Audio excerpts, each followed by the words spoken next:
You guys all set, everybody? All right. Well, good morning, everybody, and thank you for being here and the opportunity to update my third budget as governor of the state of California. And I wanted just to begin to contextualize a little bit about the prioritizations that we are looking to advance here in this year's 2021-2022 budget. I want to contextualize not only in terms of what our prioritization will be, but also talk about the journey we've been on as a state over the course of the last 12 months, because I was standing right here less than 1 year ago presenting the 2020-2021 budget, and has so much changed. And I think it's incumbent to understand where we're going, where we've been, and to talk a little bit, I'll briefly talk a little bit in the opening about that journey over the last 12 months. And then I'll end with our priorities in terms of what we hope to advance in terms of immediate action. But I want to just begin by focusing self-evidently on the obvious, that our budget understandably represents and reflects the realities of this recession and the realities of this pandemic-induced reality, particularly as it's related to the issues that have impacted low-wage workers, small businesses, as well as decades-long inequalities. Those pre-existing conditions around race, ethnicity, the pre-existing conditions around wealth disparities and income disparities obviously have come to the fore and must be addressed. And I want folks to know that our budget reflects an understanding of those realities and an intentionality in terms of addressing those realities. Now, the predicate in terms of our focus on a budget is the reality of getting out of the freezers and ministering into people's arms these vaccines. We must do that in order to safely reopen for in-person instruction, our schools, to reopen our small businesses, as well as businesses large and small all across the state of California. Our goal must be to provide more resources, more discretion, more opportunity for low-wage workers, for workers at all spectrums, to provide more resources, allow for more investment, more spending in our economy. And clearly, as always and understandably, our urgent focus must be and maintain our focus and vigilance on the issue of wildfire preparedness in this state. But here, again, I want to contextualize. I'm here on January 8th. Last year, we were here on January 10th. Last year, less than a year ago, we were talking about a 10-year expansion of our economy here in the state of California. We talked about how we had weathered the Great Recession from a 12.3% unemployment rate and brought down the unemployment rate to a record low 3.9%. We were discussing whether or not it was 117 or 118 consecutive months of net job growth in the state. Regardless, a record number of months back to back with consecutive job growth. 1 out of 7 jobs in the United States of America were created right here in the state of California. We were reflecting on the fact that we had an average GDP growth of 3.9% over the prior 5 years. That was less than 1 year ago today when we presented the budget. It was a budget that reflected $21 billion in reserves, a record high. We had focused a lot of energy picking the baton up from the extraordinary work that Governor Brown did, paying off that wall of debt. We had just fulfilled our commitment to do that with an additional $4.5 billion payment, paying off the $34.7 billion wall of debt. And we were starting to talk about our long-term liabilities. We put out a $9.1 billion plan to start paying down not only our STRS and PERS obligations, but our health care and retiree-related costs. $9.1 billion multi-year pension plan we presented. That was a year ago. Less than a year ago still, on January 26th, we had the first reported case of COVID here in the state of California, and everything changed. So much so that we we're experiencing what the rest of the nation, for that matter, people around the globe were experiencing. You can see here the chart. This is the United States real GDP growth. While it's been relatively consistent, a few dips, nothing like you see in the far right of this chart.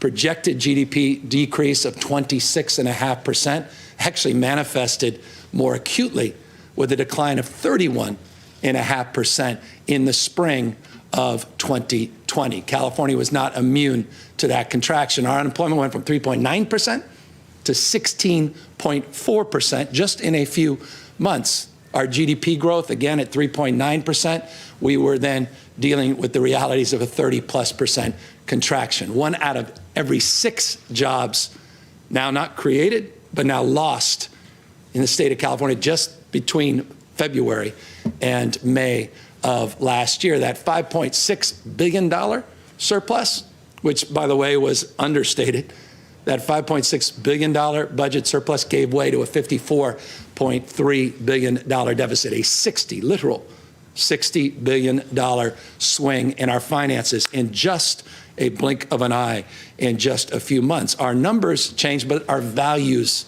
did not. And I think this is just important to underscore as, again, I contextualize where we are today by reflecting on where we've been on this journey together over the last 12 months. The numbers changed dramatically, a $60 billion swing, but our values did not change. We collectively, working with the legislature, we made tough choices to temporarily bridge to a brighter future. We drew down those reserves we had been building for years and years. We committed ourselves to government efficiency, not just rhetorically, but we started looking at travel and cell phones. We started looking at car purchasing, strategies to consolidate leases, telework, online services.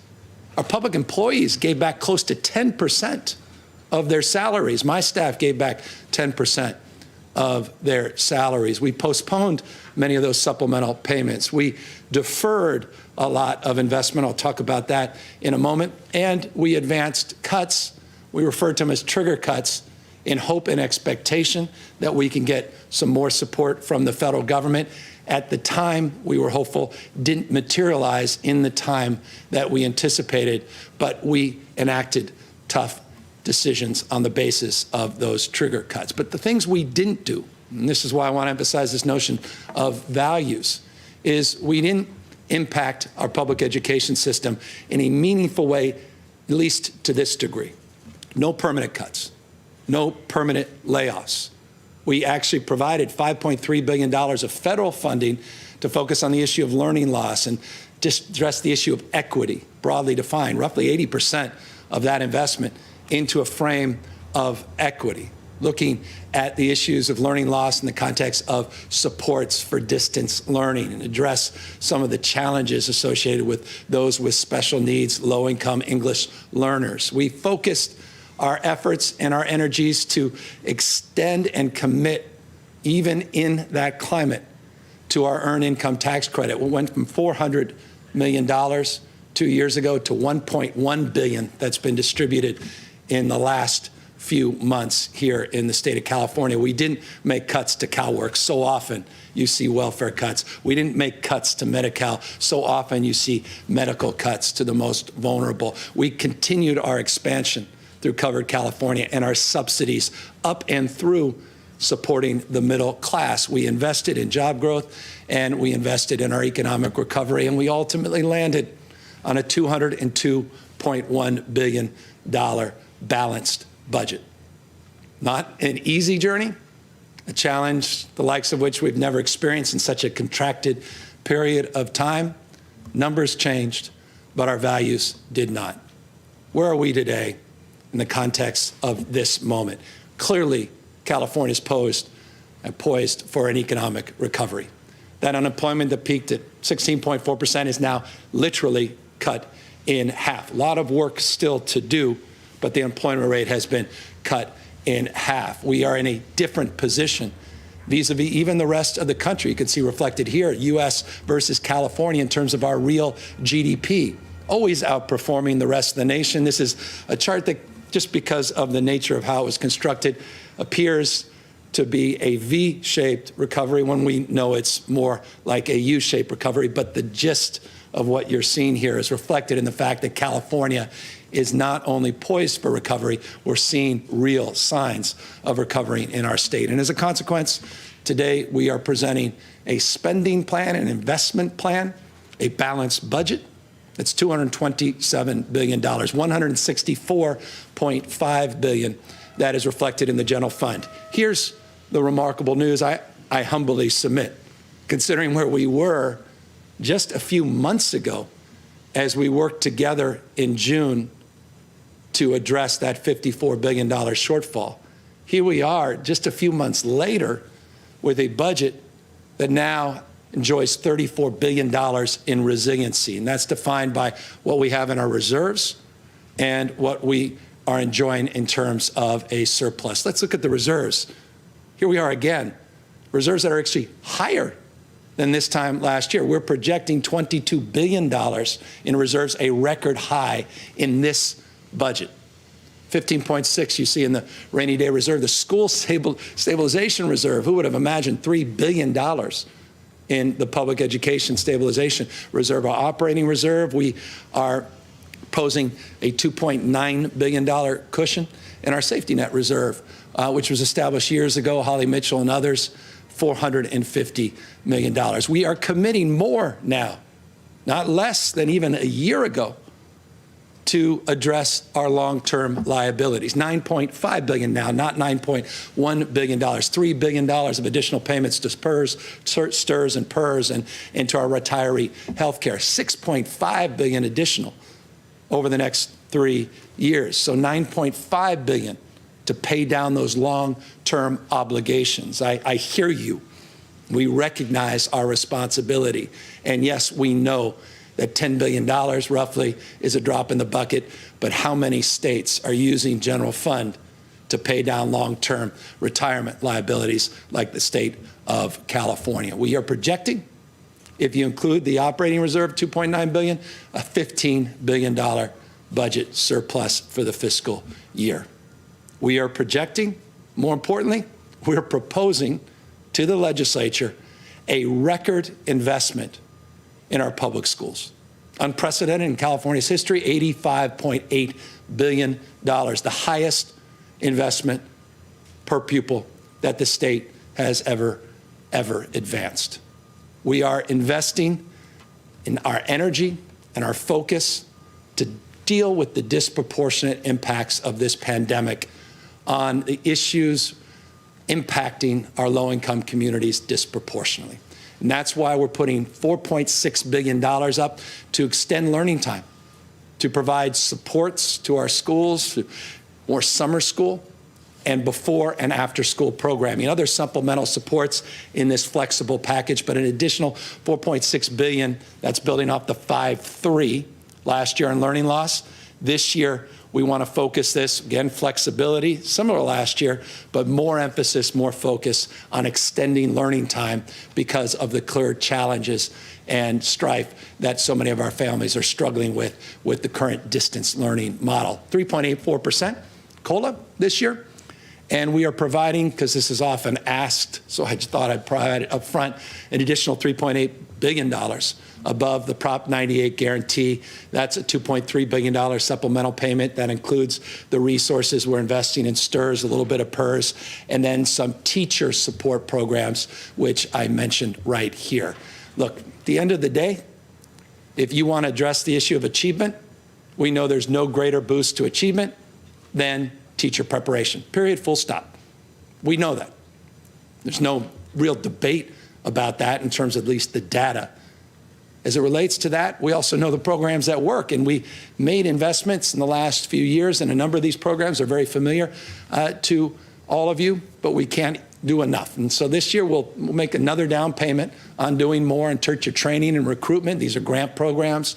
Our Golden State Teacher Grant Program and our residency program, that's focused on special needs, low-income communities. Great programs, classified school employees. This is important credentialing program. It may not seem like a lot, but it's important. It's taking employees and getting them credentialed, getting them the credentials so they become real employees with the credential, professional development. We're working in partnership with UC on this subject matter expertise around reading and math, urban and ethnic studies. And it's an exciting, novel partnership that we're advancing this year. I am committed.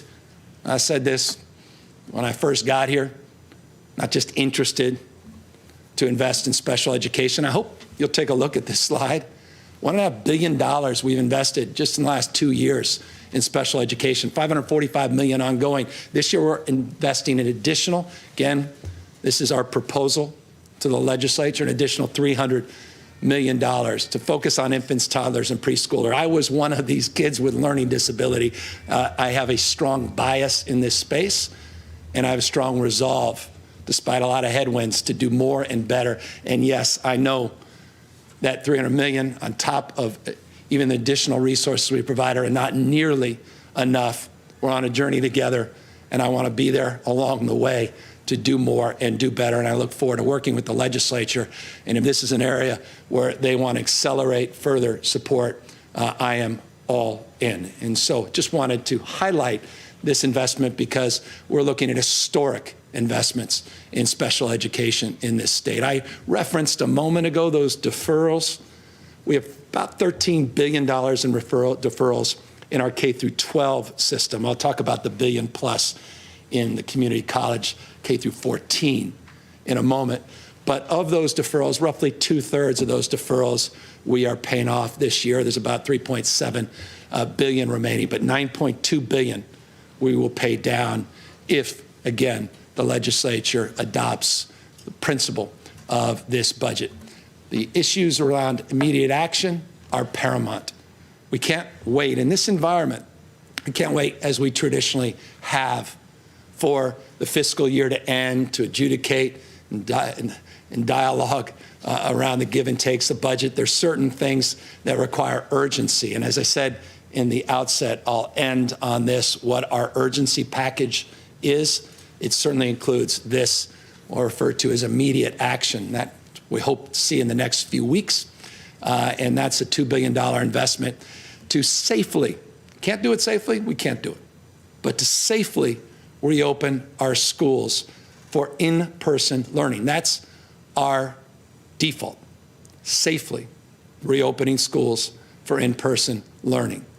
In order to do that, our testing programs have to be in place, protocols, our partnerships, management, labor, administrations, districts, school sites, all of that has to be put in place. We've talked a lot about this in the last few weeks, but the focus is on our youngest kids first, TK to 2, and then build on that age cohort through the spring and fund the needs of our low-income English learners and foster youth. Again, an eye on equity. And look, I don't think this, my wife is here today.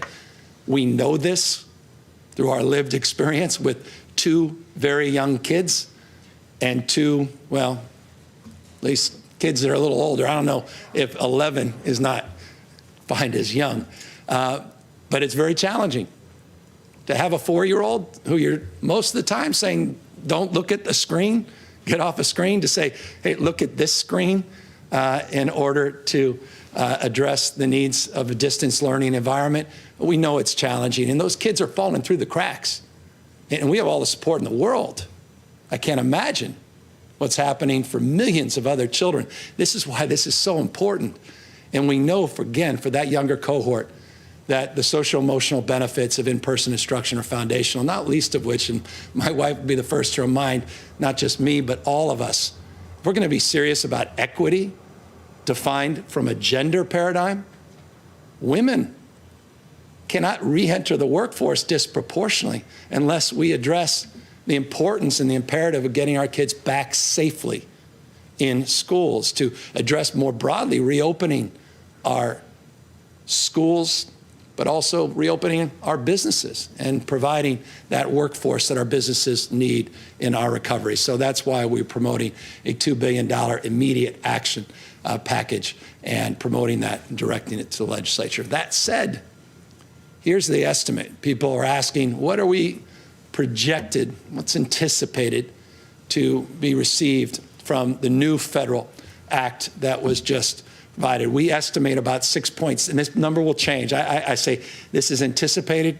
Please put this as estimate, about $6.7 billion. By the way, this is additive. This will not substitute.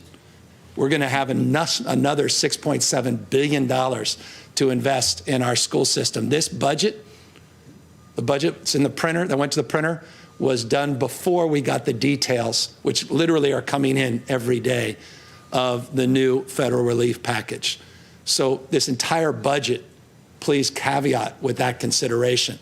Here is a specific proof point of $6.7 billion that we will work with the legislature to prioritize in terms of additional investment above the investment that I just laid out. Let's talk about investments. We talked a lot last year about our parents' agenda, foundational, and that is our investment in early childhood and early childhood supports. ECE issues of 0 to 3, not just 3 to 5, not just Head Start, but early Head Start, not just preschool, but TK and K, all the frameworks build the architecture of life. Now, since 2019, we've invested about $400 million of ongoing funding, a lot more in one-time funding to advance our child care and our ECE programs in the state. Again, a down payment on a commitment that we have advanced more formally by the creation of a master plan working group that put out a master plan for early learning and care. They just put out a report. It's a big number to achieve the ultimate goal of providing quality care for all 4-year-olds and all income eligible 3-year-olds, to have the appropriate ratios, to have the appropriate reimbursements. To do all of that is going to take years. Like being honest with folks, not naive about the challenge. Even if you wanted to do it, you couldn't spend all the money and provide the quality that's foundational in terms of the expansion. But now we have a plan. We never had a plan before. A lot of hard work. And so many leaders in this space that worked hard on that plan, and we want to commit to a down payment on that plan. $250 million for incentive grants to match some of the work that's happening with early TK programs up and down the state. The infrastructure investments, again, we got to build out these classrooms. It's a big impediment. $200 million, more professional development in this space, and obviously more ongoing support for child care. You recall we consolidated our child care functions, and we've now got them under one roof. After years and years of fragmentation, we've now focused under one roof. We're beginning the process of child care bargaining, which is the first time we've done this in state's history. We're really proud of that, and we'll thank our partners, SEIU and others, for their advocacy, and the legislature for supporting that cause. And that's also happening in real time and will be advantageous in terms of our collective efforts. But none, perhaps more than this, and that's the $1 billion that we are looking to receive for child care and early child supports and Head Start supports from the federal government. And so that additional resource investment is going to be profoundly significant to further accelerating our efforts in ECE and child care. So we look forward to working with Member McCarty and others who've been just incredible champions in this space, and working to adjudicate the merits and demerits of which supports we should provide, which priorities we should advance first in terms of those efforts. I want to talk now about higher education. And that's a framework of concern for many of us that have watched a significant number of people drop out of our higher education system because of this pandemic. We, as a consequence, want to prioritize our re-engagement with students that have left. And you'll see that reflected in subsequent slides and further investment. We need to make further investment. We need to invest in more ongoing support. We do not believe it's time for tuition increase or fee increases. And we do believe it's time to invest more in student aid across the spectrum. And that's exactly what this budget proposes. Community colleges specifically, we're looking at $250 million, $250 million of financial aid grants. We hope some early, not immediate action with the legislature on this because of the urgency of the moment and concerns. Basic needs becoming more and more important, food and housing, so that's why that number is a little higher than it's been in the past, 100 million. Mental health, I could spend the entire time talking about K through 12 education and the issues of mental health and well-being. We could talk entire budget about those issues of wellness associated with this pandemic, but real resources we are now providing for community college specific to advance the mitigation of those behavioral health issues as a specific task, at least proposal in this budget. Enrollment growth, modest, more professional development, and yes, I am committed, and this is stubborn, to addressing I'll say it, the racket that is textbooks in this country. Usurious costs associated with textbooks. And so we're going to do more this year. We did a little last year on open source textbooks. More on that, I can assure you, coming soon, because we in California have an obligation to disrupt that entire system nationwide. As it relates to deferrals, I mentioned the $13 billion, 2/3 of which we address K through 12. Here's roughly similar percentage. We are addressing $1.13 billion, the community college, $326.5 million remaining. As it relates to issues of education, workforce, obviously a big part of what community college does, not exclusive to community college, but community college is a real driver. We're providing in this budget, at least proposing, $353 million of new workforce development investments. Perhaps the most important, the biggest investment we are proposing is $250 million, $250 million, to focus on linkages between our higher education system and gainful employment. This has been, we have to do better in this space. At the end of the day, and people can debate this, and we can all go back and forth. What's the utility of a degree? Is it about citizenship? Is it about creative thinking? Is it about, it could be a lot of things. Or is it just about getting a job? People land in different places, and wherever their values are, that's where they land. I happen to think it's many, many things, but it's also about getting a job, especially in this economy. And so we've got to connect what's really happening in our workforce to what we're educating in terms of that human capital being conveyed off that conveyor belt for talent, the CSUs, UCs, and community colleges. So we want better alignment. And so we've been talking about this. We got to start doing something about this in a much more meaningful way. Remember, we put together this Future of Work Commission, really looking about where future of work fundamentally is going. By the way, we put that together before this pandemic. We've just seen that accelerate. New work styles, new arrangements, telework, all what's happening in terms of platform providers and the gig economy, the digitification of our engagement. And all that requires now renewed energy, renewed thinking, and us to move much more expeditiously. And that's what this $250 million reflects. Apprenticeships, no substitutes for these high road training partnership programs, work-based learning. Just a real believer in work-based learning. You can intellectualize things, you can experience things. There's a reason Cal Poly is one of the finest universities in the world. Both Cal Polys, not just Cal Poly San Luis Obispo, but also Pomona. And so work-based learning is foundational. We also have some partnerships with UC Prime around healthcare, $12.9 million. Anyway, you'll see a lot more energy and investment in the workforce place. Let's talk CSU.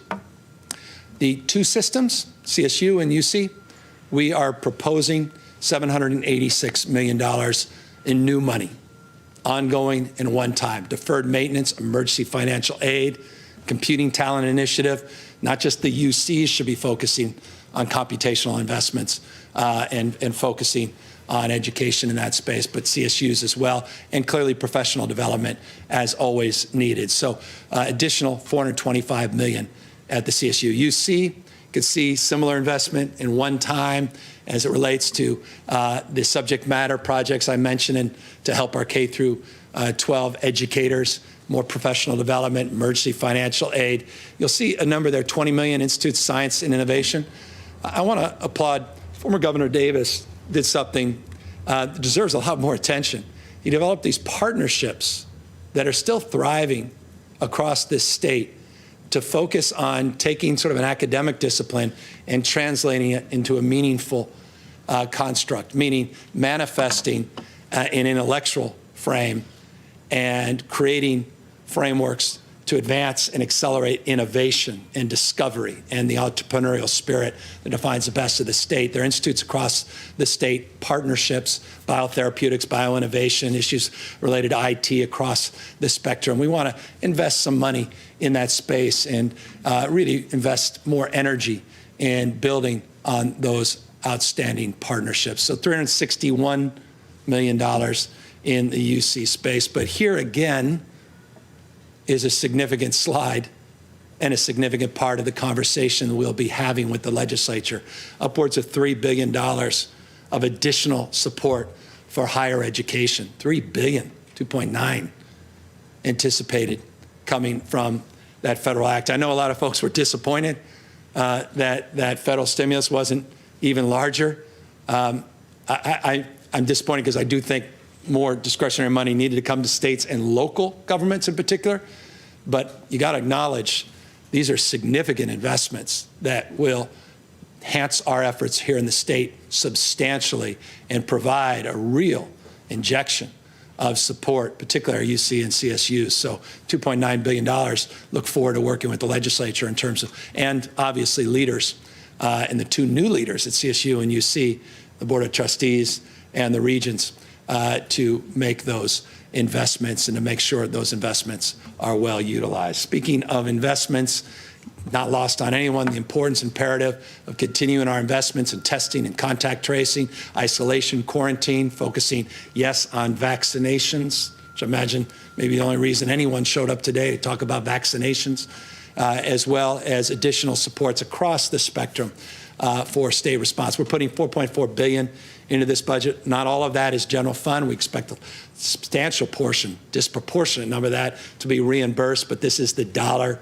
figure. Remember, $13 billion last year in the last, at least, fiscal year, and 4.4, at least since the beginning of the pandemic, 13 billion, 4.4 billion emergency response we're putting related to COVID relief in this budget. 372 for vaccines. Here's a slide that's also important, anticipating additional resources coming from the feds, additional $350 million for vaccines, and $1.7 billion for testing and tracing.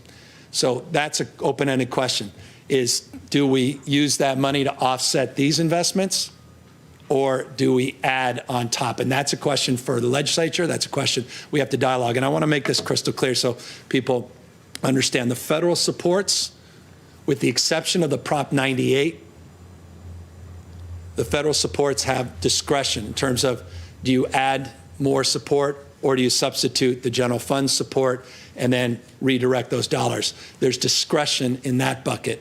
There's not in terms of those school dollars, K through 12. And so the question, or the $98 more broadly defined.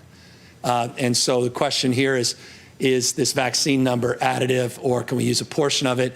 How much flexibility exists? Is it really 1.7 for testing and tracing? Can we provide more support, use some more of those dollars for vaccinations, PSAs, culturally competent outreach, address some of the stickiness as it relates to people wanting to administer or even rather receive these vaccinations? So again, all that will be debated, all that will be discussed. And obviously we have a real partner in 12 or so days with President-elect Biden that will make that task a lot easier, and we look forward to that. Now, one task that's not easy is getting this economy moving again. We mentioned the 16.4% unemployment rate peaking out in May. It's half that today. It's still stubbornly too high. I want to get back down to those historic low numbers, 3.9, roughly 4%. We want to do even better than that. So we're looking at $4.5 billion economic recovery package. We socialized this a few days ago, so I won't belabor it too much, except to say we have some immediate action that we hope we can take together in partnership with the legislature. And that's $575 million in small business grants. These are grants, not loans. These go to nonprofits, not just small businesses, and cultural institutions. We're also looking for fee waivers, $70.6 million fee waivers, just to give you a spectrum, at least a sense, about 59,000 bars and restaurants licensed in the state of California. This would go directly to those businesses that have been disproportionately impacted by stay-at-home orders and this pandemic-induced recession. Manicurists and barbering, folks in that service industry as well would be beneficiaries of these fee waivers as well. About 55,000 establishments in that cohort that would benefit from these fee waivers. So want to get these grants out. This 575, as you know, builds on the money that we're getting out right now. These are $5,000 to $25,000 grants that we are putting out. In fact, we just opened this process up. I encourage people to learn more about it, covid19.ca.gov, covid19.ca.gov. Make themselves aware of the first $500 million, and then with immediate or early action, we could provide an additional $500 million, get over $1 billion+ of grants out the door as quickly as possible to help our businesses at this incredibly challenging moment. We also are promoting more investment in our Cal Competes program, about $180 million existing tax credits, about $250 million of a new grant program, credit program that would be administered through the same construct that's well defined through the Cal Competes process, but just expand the universe. We think this will increase our competitiveness, our retention strategies. We're not going to roll over. We're not giving up on economic development, and we're not rolling over, giving up in terms of our dominance, in terms of startups, innovation, entrepreneurialism, and world-class headquartered companies. So that's part of the strategy to make an investment in that space. Our Main Street hiring tax credit, $1,000 tax credit for employees up to $100,000 per business. We put $100 million up last year, at least a few months ago with the budget. We want to build on that, put another $100 million. We've got loan guarantees, put $125 million in that space. And the iBank, these are folks that fall through the cracks in the SBA loans, not getting the PPP loans from the feds. And we want to provide additional supports in that very successful program, women, minority-owned businesses that disproportionately have benefited from those current investments. We want to build on that success. We have the sales tax exclusions. I'm going to talk about that a little bit more in a moment to push out the boundaries of innovation, particularly as it relates to green energy, transportation. And then this, what seems modest, but to me it's significant, these are $10,000 seed grants in the California Dream Fund. These are important grants for people that truly fall through all of the cracks. And this is a real lifeline for many, many businesses. And what seems rather insignificant from a Cal Competes frame, a few $1,000, a few $100 could be the difference between keeping those lights on or turning them off permanently. And so that's what that $35 million represents. We are putting additional, I just want to remind you, the $52 billion 5-year capital plan. I'm not including roughly $10 billion that we're investing. Thank you, all the leaders on SB 1. Thank you to the voters for doing the right thing in terms of supporting SB 1, getting those dollars out. People say, well, what are we doing on infrastructure? We're putting out close to $10 billion this year. We're talking about EV infrastructure in a second. These infill infrastructure grants I'll also talk about in a second, but I wanted just to highlight on this screen additional $300 million in deferred maintenance. Our parks, our judicial branch, the courts, water systems in the state. This is additive, another $300 million. This is stimulating in terms of the economic benefits, direct and indirect jobs that are created from these types of investments you see on this slide. It's why we are highlighting it here, the $300 million on deferred maintenance. We hope legislature will consider even putting more resources in this space. We think that's critical in addition to our 5-year, $52 billion capital plan. Here's the resources we anticipate, close to $3 billion in transit, state highways, transit. Can't come at a better time, particularly for our transit agencies. Again, this is just hats off to Speaker Nancy Pelosi, her incredible leadership, stubbornness on the other side, aside, her incredible leadership, her stewardship, her faith and devotion to this cause of helping you, all of us, get through this very challenging time, demonstrably exampled here in this roughly $3 billion investment in our transit systems, which have been battered by this recession, as well as investments in our roads, bridges, and highways. Speaking of investments, we think there's urgency to get money into people's pockets. You recall that first slide. And that's why we're proposing a Golden State stimulus to basically make those $600 checks that people are starting to receive from the federal government to get them to be $1,200. We want to get roughly 4 million checks out within 3 weeks of me signing this package. We can get these dollars out quickly. Luis Reyes, all these incredible leaders that were on a Zoom call the other day promoting this. Just thank you for your leadership, your support of this effort, leadership of the Speaker and Pro Tem, so many others, including clearly our two budget chairs, Ting and Skinner. Thank you for your consideration of this program.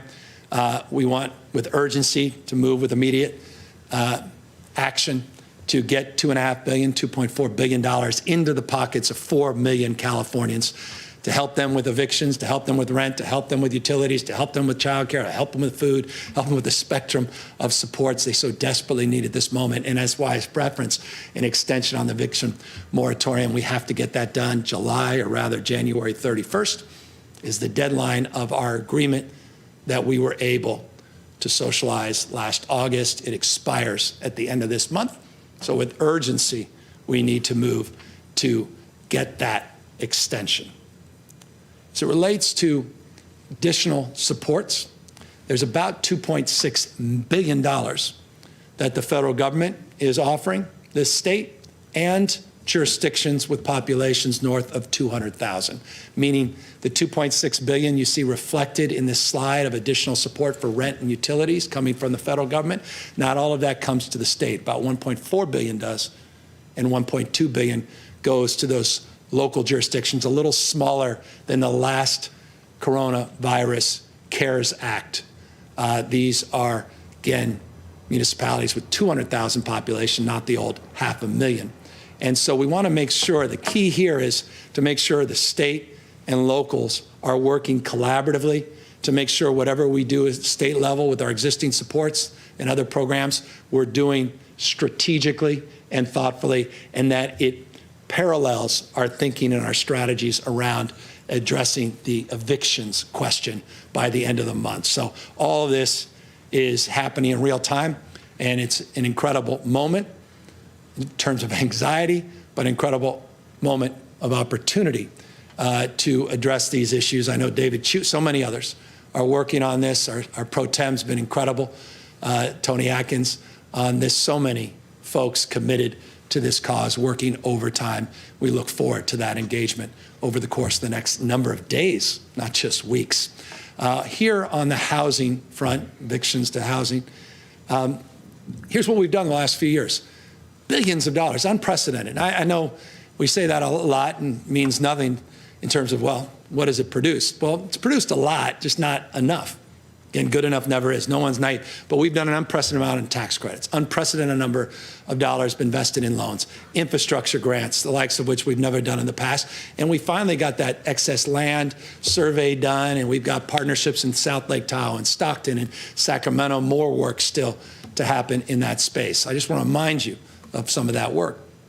We want to build on that. $500 million. We want to put additional investments in our low-income housing tax credit program. We're going to put additional, this was the reference a few slides ago, additional $500 million. There's two programs. One's a brownfields program, $250 million. There's another just more traditional infill grant, IGG program, or IIG program that we did last year, sidewalks, roads, lighting, utilities. This was an impediment that came out of our conversations with the cities in particular, but also some counties, around getting housing going, the inability, particularly for small communities, to even invest in the surrounding infrastructure. And so that slowed down housing production and starts. We want to address that $500 million we're putting back in this budget, building on what we've done the last few years. And then no substitute, again, for these incredible apprenticeship programs. But if we're going to accelerate our production, we got to have a workforce. And that workforce we hope to support through that construction apprenticeship program. Here's also two new things we're doing. One's creating this new housing accountability unit. It's all about accountability at all levels of government. You recall, and certainly folks down in Huntington Beach recall, 2 years ago, we were not shy, but we wanted to go after what we believe was the neglect in terms of addressing the issue of housing, meeting the housing goals, and meeting the goals that the state needs to advance in order to create some supply-demand balance because of the current imbalance, because of the lack of production in this state. And so we got this new technical assistance program, a new unit we're going to create. And let me just make this clear to all my friends. I was a former member of our county board of supervisors. This is to monitor city council meetings. This is to monitor board of supervisor meetings, planning commission meetings. We're not going to wait for an article to be written to be proactive in terms of holding local government accountable to increasing housing production. So that's the point of this unit. And then the implementation of AB 434. Let me thank the legislature for bringing this to our desk, that I had the privilege to sign this piece of legislation. This is a new single application and scoring system. It's all about streamlining. It's all about reorganizing, addressing time value of money to decision-making. This is in particular for rental properties, and we want to make sure that we are implementing that. And so I just want folks to know, thank you to legislative leaders, that money is in the budget. And, you know, our housing leaders, you know them all, from the pro tem to Scott, all of, I mean, I'm not doing justice to so many members of the legislature that have been champions in this space. Thank you for that hard work. Here's the investments we've made on homelessness. Just want to, again, contextualize. Got a lot more work to do here. We're just getting going. It's been a challenging year, but we're just getting going. We're mindful. We know exactly what to anticipate in the next year, 2, 3, as it relates to the dust settling on this pandemic and the impacts of this pandemic in terms of the prospects that we are going to be challenged with even more homelessness in this state. Now, we haven't been shy. We haven't been timid, and we haven't used the pandemic as an excuse not to move forward. $1.2 billion, $1.16 billion has been invested to cities and counties in our COCs just in the last 2 years. We did this in April, something called Project Room Key, in April of this, I mean, just a few months ago. We were able to get 23,000 people support homeless individuals. It's unprecedented in California's history. I know 23,000 is not 123,000, but it was significant. And we still have close to 15,000 units of room key housing in our portfolio, at least the portfolios of cities and counties all up and down the state. We created a new program in June, really got up and running in July, August, September, October, just in 5-6 months, called Project, we'll refer to, it's really Home Key, Project Room Key, Home Key. And we invested with the incredible support of the legislature, incredible support. They went above and beyond, providing these grants, $846 million awarded.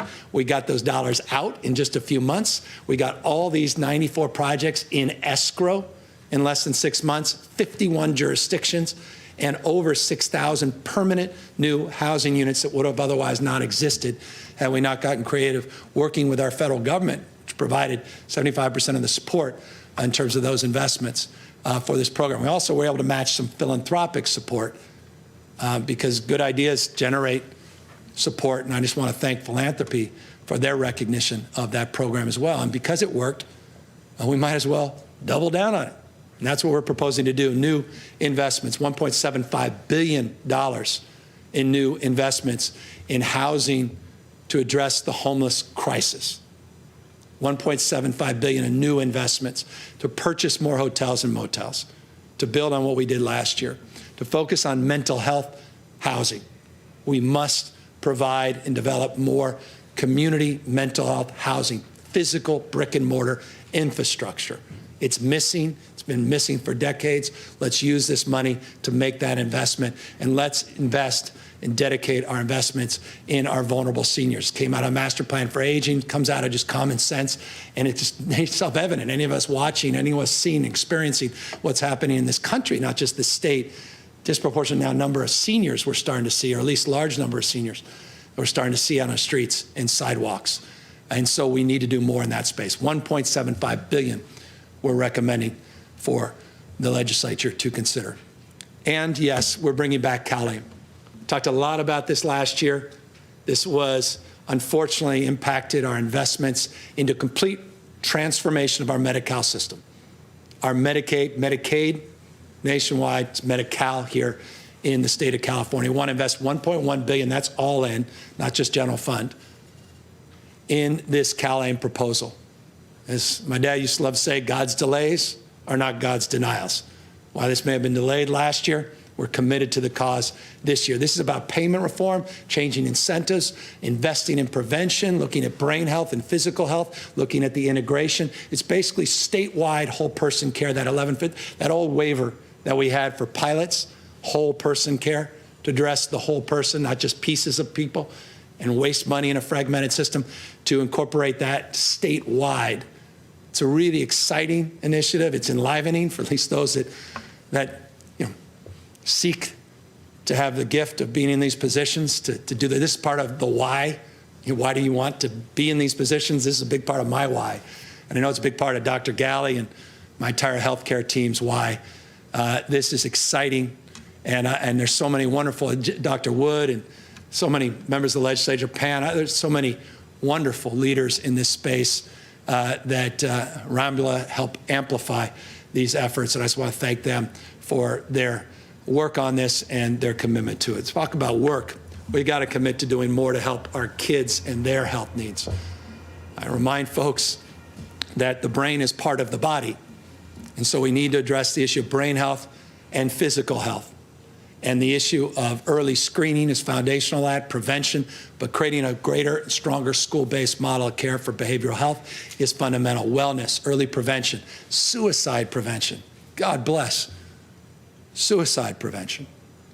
So $400 million, that's all in, 200 general fund, 200 million matched the Fed's commitment in that space. $200+ million, there's an old 2006 bond that was passed.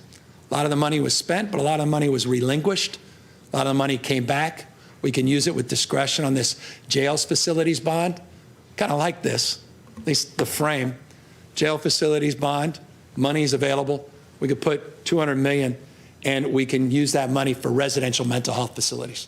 So building on that $1.75 billion and some of the resources there, an additional $200 million here to provide resources. So repurposing of this is something we are proposing to the legislature. And then we got to deal with this issues of incompetent to stand. And this is tough stuff. It's part of our state hospital system. We've had 3 pilots, these demonstration projects. We want to scale them. That's why you see that reference of $233 million of the $304.5. But we have to deal with ISTs. We want to look at Fairview. We have a lot of proposals in this space. We have comprehensive proposal in this space. A lot of work to do in this space. But this is foundational. It's principled. And yes, there's a legal requirement to do the right thing as well. We should have needed that. But we are committing to a long-term process of investing in the IST space. Speaking of investments, Hunter, another $500 million. This is substance abuse as well as mental health that we do anticipate coming in the space from the federal government. So again, legislature really look forward to working with you on these resources. It can be supplementary, it could be additive. We'll work together. We'll figure that out. Now let's talk about healthcare. So we move from mental health more broadly to physical, not just mental health. Here's a lot of work we've done, that individual mandate, this expansion and the deepening of those subsidies into the middle class. No other state in America does that, into the middle class, supporting subsidies for our public option. We provided eligibility for everyone regardless their status up to 26. We created this commission, the notion of changing our payer system, and I've long believed in a single payer model. I just believe ultimately that's where this country is going to go. It's a question of how you get there. So we really need to answer all those tough questions, because really at the end of the day, there are only tough questions in this space.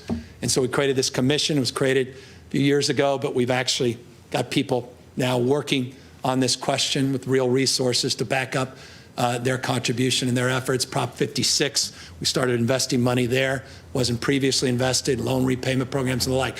We've talked a lot about reducing costs, lowering prescription drug costs, talked about more cost targets, transparency, consequences for failing to meet targets, and how we can do more to expand eligibility and deepen subsidies. So here's what we're proposing this year. Last year, we talked about this Office of Healthcare quality and affordability. This year, we're going to get it done. This fundamentally is an office that will address that provider consolidation issue. We'll address some of the regional disparities on why in Northern California versus Southern California, the cost structures are so different. There's no excuse for that. We have to address those head on, to be forthright about that, and we've got to target costs in all sectors, and hold folks to account, more transparency. It's tough. No one says this is easy. In this office, it's about the umbrella to begin that process anew. We also, as part of our master plan for aging, thank you to all the leaders that just put that master plan out, creation of this Office of Medicare Innovation and Integration. This is all about some of the wobbler issues of Medicaid, Medicare. This is all about the integration more broadly and looking at keeping people on home, keeping supports. The whole idea is allow people to live in place, live in dignity, address transportation needs, support their long-term care by being innovative. So it's not just skilled nursing facilities. It's not just these larger constructs that we have inherited from an industrial mindset, but some of these new supports that are part and parcel of a more flexible, innovative, community-based, culturally competent strategy. So that's broadly what that Medicare Innovation and Integration Office will do. But more important than anything else, its capacity to do something big now presents itself with the Biden administration coming in. So we're really, really excited about the creation of both of these offices moving forward. We also are committed to the cause of acknowledging what's worked. Telehealth has really worked. It's been amazing. We did some immediate executive orders, codified trailer bills, legislation. A lot of good work was done. Legislative leaders across the spectrum on telehealth. We want to put an additional $94.8 million into maintaining our expanded flexibilities that were authorized during this pandemic into telehealth, remote patient monitoring as a new benefit specifically. Look, for adults with type 1 diabetes, no more important benefit than this continuous glucose monitoring. It has not been an expanded Medi-Cal benefit. Now it will be, again, if the legislature concurs. And then there's that $1.4 billion. You may recall those suspensions in the budget may have been on your mind. A few of you that may be familiar with it. We suspended, again, back to those trigger cuts, deferrals, suspensions to balance last year's budget. Prop 56 supplemental payments, IHSS, in-home supported services. Doug Moore, Doug, that suspension's gone. To April Barrett, gone. We finally are addressing those issues. Thank you guys, both of you, for your strong advocacy and support. That's at 7%. We're going to get that moving again. Developmental service rates, so many, so many, I think I can go through the list. I was thinking of Fraser and others, incredible leaders in developmental services. Thank you for your support and leadership in that space. Those suspensions are off, $1.4 billion impact to the general fund, but we are in a position where we can afford to do that. The master plan for aging, I talked about all the things that are in other parts of the budget. We're just doing some direct supports, and also former First Lady Maria Shriver and her work on Alzheimer's. She talked about the importance of a new senior advisor position. We're going to do that. Talked about these blue zone community grants. We're going to begin to seed those grants. More data sharing, more systems connectivity, more research, media awareness, all of that part of a package for the master plan for aging and homelessness. Speaking of a package, comprehensive $1 billion commitment to wildfire resiliency and emergency response. $1 billion package. We're going to provide this. It's always among the first questions. Does that mean more firefighters? Yes. At least 30 more crews, 15 members per crew, $143 million. Continue our investment in C-130s, these large air tankers, better suppression technology, night capacity, faster, safer Black Hawk helicopters, replace those old Hueys, $48 million. New LIDAR, we delayed that last year. It's around remote sensoring and LIDAR to really start mapping with more sophistication, specificity, our remote monitoring, but really start pre-positioning with more understanding, more nuance using technology to really map and research our fire-prone areas in the state. And then, yes, maybe it's just because I'm fifth-generation San Franciscan, earthquake early warning system. Please be mindful. We live in the state of California. It is spectacular for a reason, at least topographically, geographically. Mother Nature will remind us of that. And so we need to be prepared and mindful that because of technology, we may learn a few seconds, hopefully 10, 20, 30 seconds before the direct impacts through this early warning system. I don't know of another system like it, at least in the United States. Japan, others have some interesting systems, but we're proud of that. We're going to put an additional $17.3 million in investment in that space. Cap and trade. Last year, we weren't able to do what we wanted to do in cap and trade because of the contraction. This year, we're able to do a lot more. We had some good August auctions. I think it was $474 million. We had a good November auction. I think over $584 million, don't quote me, but roughly that was the auction receipts. So we're in a position, one $0.4 billion investment now into cap and trade. We're going to accelerate our efforts. I don't know if you saw what China's doing on electric vehicles. I mean, this is where the world is going. You want to be big, you got to be big in big things. Nothing bigger than low carbon green growth. Nothing more impactful, nothing more meaningful from an economic paradigm and inclusion paradigm than changing the way we produce and consume energy by investing in the future and making sure we're dominant, not just nationwide, competitively so, but worldwide. And that's why we want to accelerate our efforts to alternative fueled vehicles. And that's what we are proposing as part of our larger climate action agenda. And remember, this is a climate move, not just an economic move, because at the end of the day, it's about health, it's about asthma, it's about dirty air, not just about climate broadly. It's also very personal. It's about equity. But more importantly, it's about accelerating that pace of investment to the future. And so we want to accelerate our ZEV infrastructure investments with a securitization strategy. We want equity to be a principle of this effort. We don't leave people behind. It's not just about expensive, fancy cars and the rest of us are left behind. That's the Clean Cars for All program, about $495 million one space, or $400+ million in that space across the board on the equity side, $1 billion+ in the infrastructure side. Climate innovation, we want to, I referenced just a moment ago, want to create some sales tax exclusions on the manufacturing side to promote alternative energy and investments in alternative transportation as well. So that's just a jump start to be more competitive in that space, $100 million. $300 million we want to put up in environmental justice, new dollars, toxic cleanups. It's not just X-side. X-side is a priority. You can see that reflected here. An additional, separate from the 300, additional $50 million, close to $50 million in that space. But we need to invest in more energy to address all of these other sites up and down. How many other X-sides do we have? And we need to start to put money up. We need to start investing. $300 million is a drop in the bucket. I'm not naive, but it's a start to begin to investigate these highly contaminated properties, prioritize from a health perspective those investments. Sustainable agriculture, $385 million we're proposing. So proud of our agricultural community, so proud to live in an agricultural state.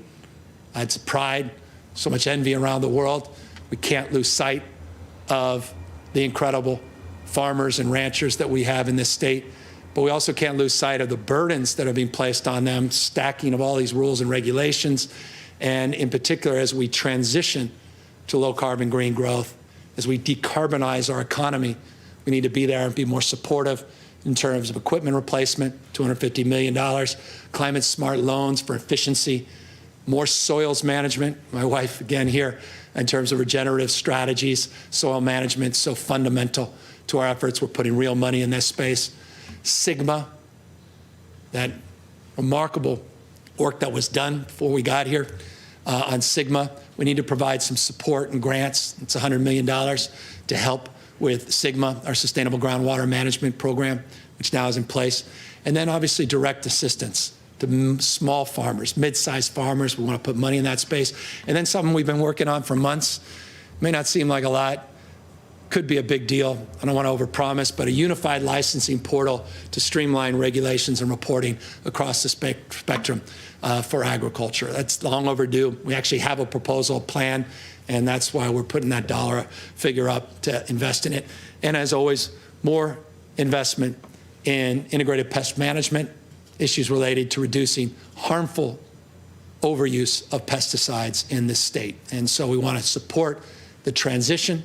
We want to be punitive to bad actors that are flagrant, but we also are mindful in that transition of the work we have to do to help support that. And there's resources in that space. And by the way, speaking of resources, $600 million of federal money for farmers and ranchers as well. We'll work with the legislature to look forward. Melissa Hurtado, so many others already now reaching out. How can we wisely make these investments? Speaking of agriculture, we just have a few more slides. Important, we consider food insecurity.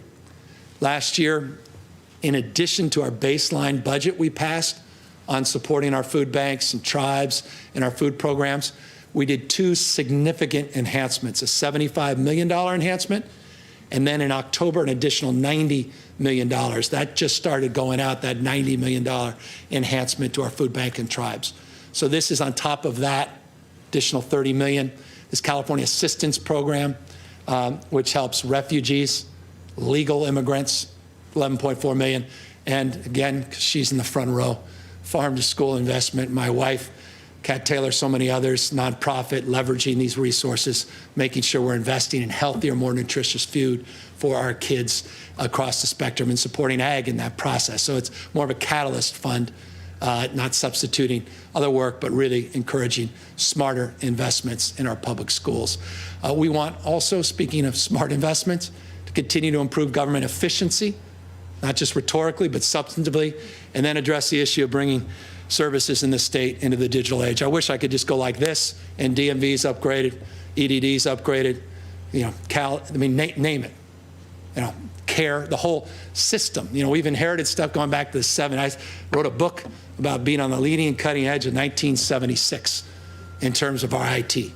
And trust me, that's been made abundantly clear to not just me, to all of you in this last year.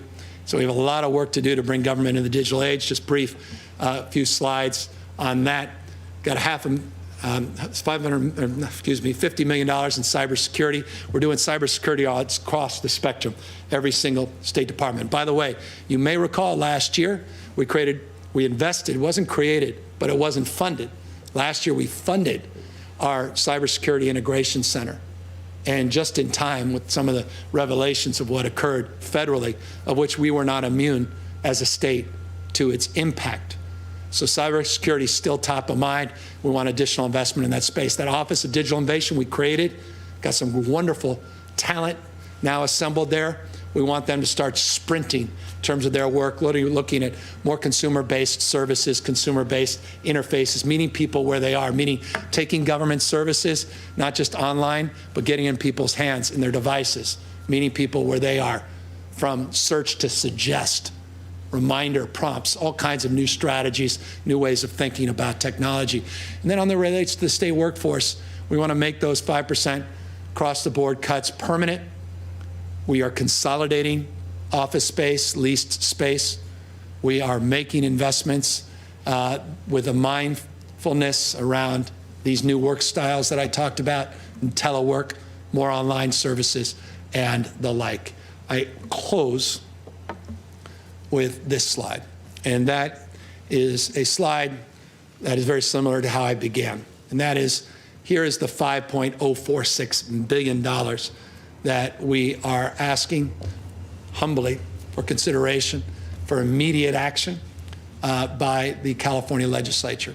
$2 billion to reopen our schools safely for in-person instruction, to invest that $575 million in those $5,000 to $25,000 grants for small businesses as well as nonprofits, fee waivers for those tens of thousands of restaurants and bars and barbershops and manicurists that have been struggling, and of course, $2.4 billion direct $600 payments in the pockets.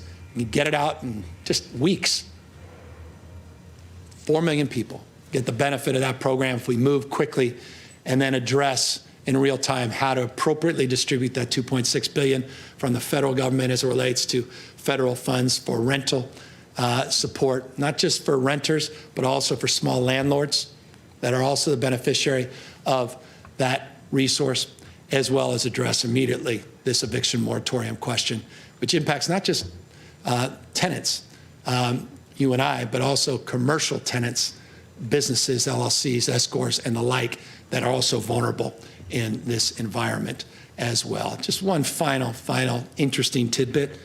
I know a few of you will be interested in this. It does look like we're going to actually exceed that GAN limit. This is for insiders. Governor Brown may remember this. 1979, GAN limit was imposed. You may remember, he may not be happy I even reminded him of this, but you need to be reminded of the GAN limit, because who would have thought, just for the second time, I think it was 1986, confirm that. I think it was 1986, the last time that the GAN limit was exceeded. We project it'll be exceeded by about $102 million. Just a projection. We're going to know more. The answer to your question is What does that mean? You know what it means, some of you, that money has to be given back to taxpayers, 50% back to schools. But this is projected. We're really not going to know exactly what the dollar figure is until the May revise. And so in May, we'll have more clarity on whether, in fact, we did pass that GAM limit. So that's the broad strokes presentation. I've never promoted being succinct in these budget presentations. Certainly, that was example in the last 2 prior budget presentations. I personally take pride in getting into the details of budgets. I think it's foundational. I think it's fundamental in terms of the work of governing. We talk in terms often rhetorical, but for me it's not rhetorical. Budgets being reflections of our values, while we use those value slides on multiple occasions in terms of this presentation. Always mindful of those most in need, always framing our considerations around broad-based economic recovery, equity, and inclusion. We're all better off when we're all better off. That's the foundation. Those are the principles. And that is the proposed budget that we are formally submitting to the legislature. With pride and expectation in our partnership, we look forward to working collaboratively over the next weeks and months, working on the immediate package, some additional early action, and ultimately landing on a budget that will do justice to the state and make us proud. We are on a much better fiscal footing than anyone could have imagined, even a few months ago. Let us be wise and thoughtful about how we make these investments. In closing, always mindful that our forecast in terms of the future is very, very, very tenuous on the basis of all the macroeconomic headwinds, on the basis of this recent surge with COVID-19 and the realities of uncertainty that mark this moment, not just in American history, but world history. So prudence, fiscal discipline, maintaining those frameworks, that parameter of thinking as we begin to invest in our growth engines is, I think, what this moment calls for. With that, happy to answer any questions. Thank you, Governor. This is Adam Beam with the Associated Press. I wanted to ask you about the $4.6 billion that you are proposing for school districts to potentially use for things like summer school. I just wanted to ask, what do you expect the districts to do with this money? Do you expect them to adjust their school calendars into the summer or adopt a year-round school? And do you have buy-in from the districts and the teachers to do something like that? Well, we've been talking a lot to the districts. We've been talking a lot to the teachers. We're going to be meeting on Monday with 7 large urban district superintendents to talk more about some of their concerns. I think substantially a lot of their concerns are addressed very directly in this budget, directly addressed with that $4.6 billion in appropriation. But providing flexibility, providing the ability to address not just learning loss, but to extend the time that we are educating our kids is foundational. You can see, I'll bring back that slide. You can see again, we just referenced 2 things, and this is to your question, Adam, summer school, before and after school programs, but extending that school year is in essence what summer school begins to do.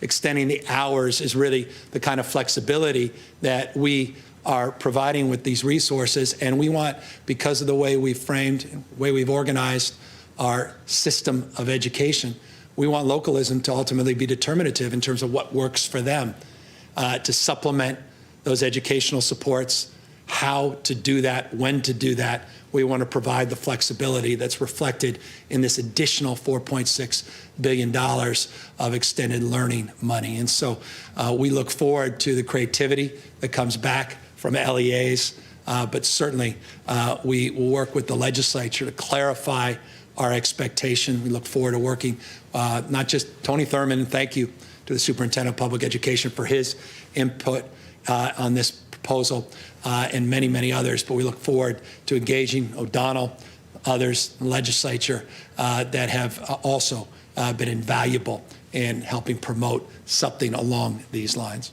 Is that your goal, to encourage districts to adopt some type of year-round type calendar program? My goal is to address the issue of learning loss, to address the issue on those disproportionately impacted English learners, foster kids, homeless kids, people with special needs, kids with special needs, young kids. What we hope to do with this money is address these inequities, to address the realities that distance learning has not met everybody's needs equally.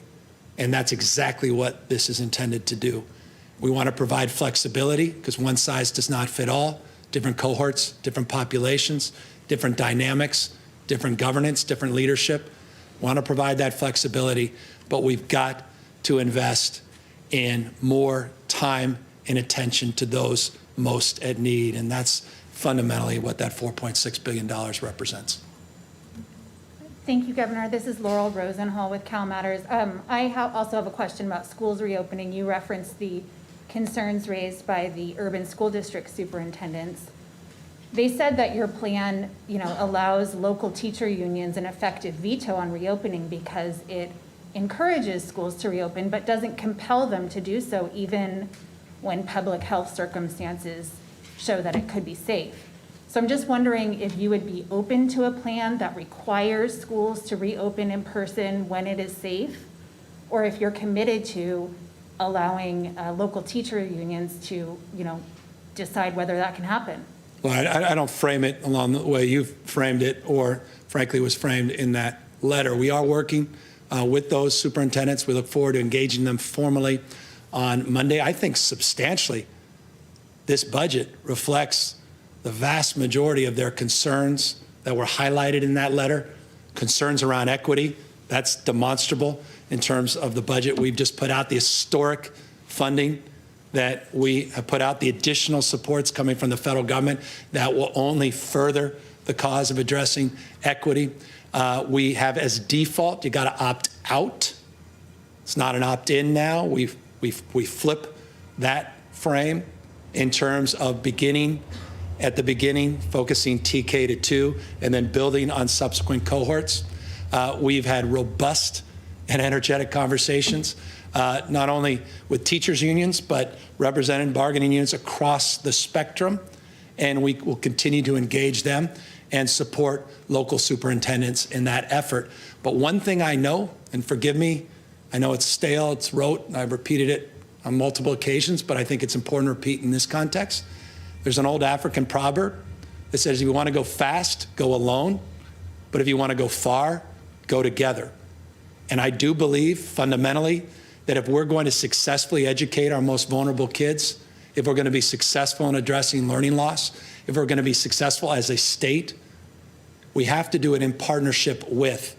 And so this notion of imposition, closed fist versus an open hand is a distinction for me that's important. And that distinction is reflected in providing incentives for the kind of behavior we want to see. And we share, I believe, I haven't had the opportunity to talk to each and every one of those superintendents. We share the same goal for safe reopening for in-person education. But our approach is not to do it top down and mandate. It's to have a collaborative framework with real incentives that allow for resource allocation to occur when people are committed to promoting the cause of in-person instruction. Where there are school districts where such collaboration has not proven to be the reality, do you see a role for the state to take a heavier-handed approach and make that collaboration happen in a way that it hasn't so far in the largest school districts that serve the most children in the state? That's why we put out on Tuesday, trailer bill language, Thursday, yesterday, additional language. Next Tuesday, we'll put out even more language. The answer is yes, yes, and yes. Thank you. Hi, Governor. Sophia Bolag here from the Sacramento Bee. This budget, like all California budgets, is really dependent on tax revenue from the state's highest earners, as you are well aware.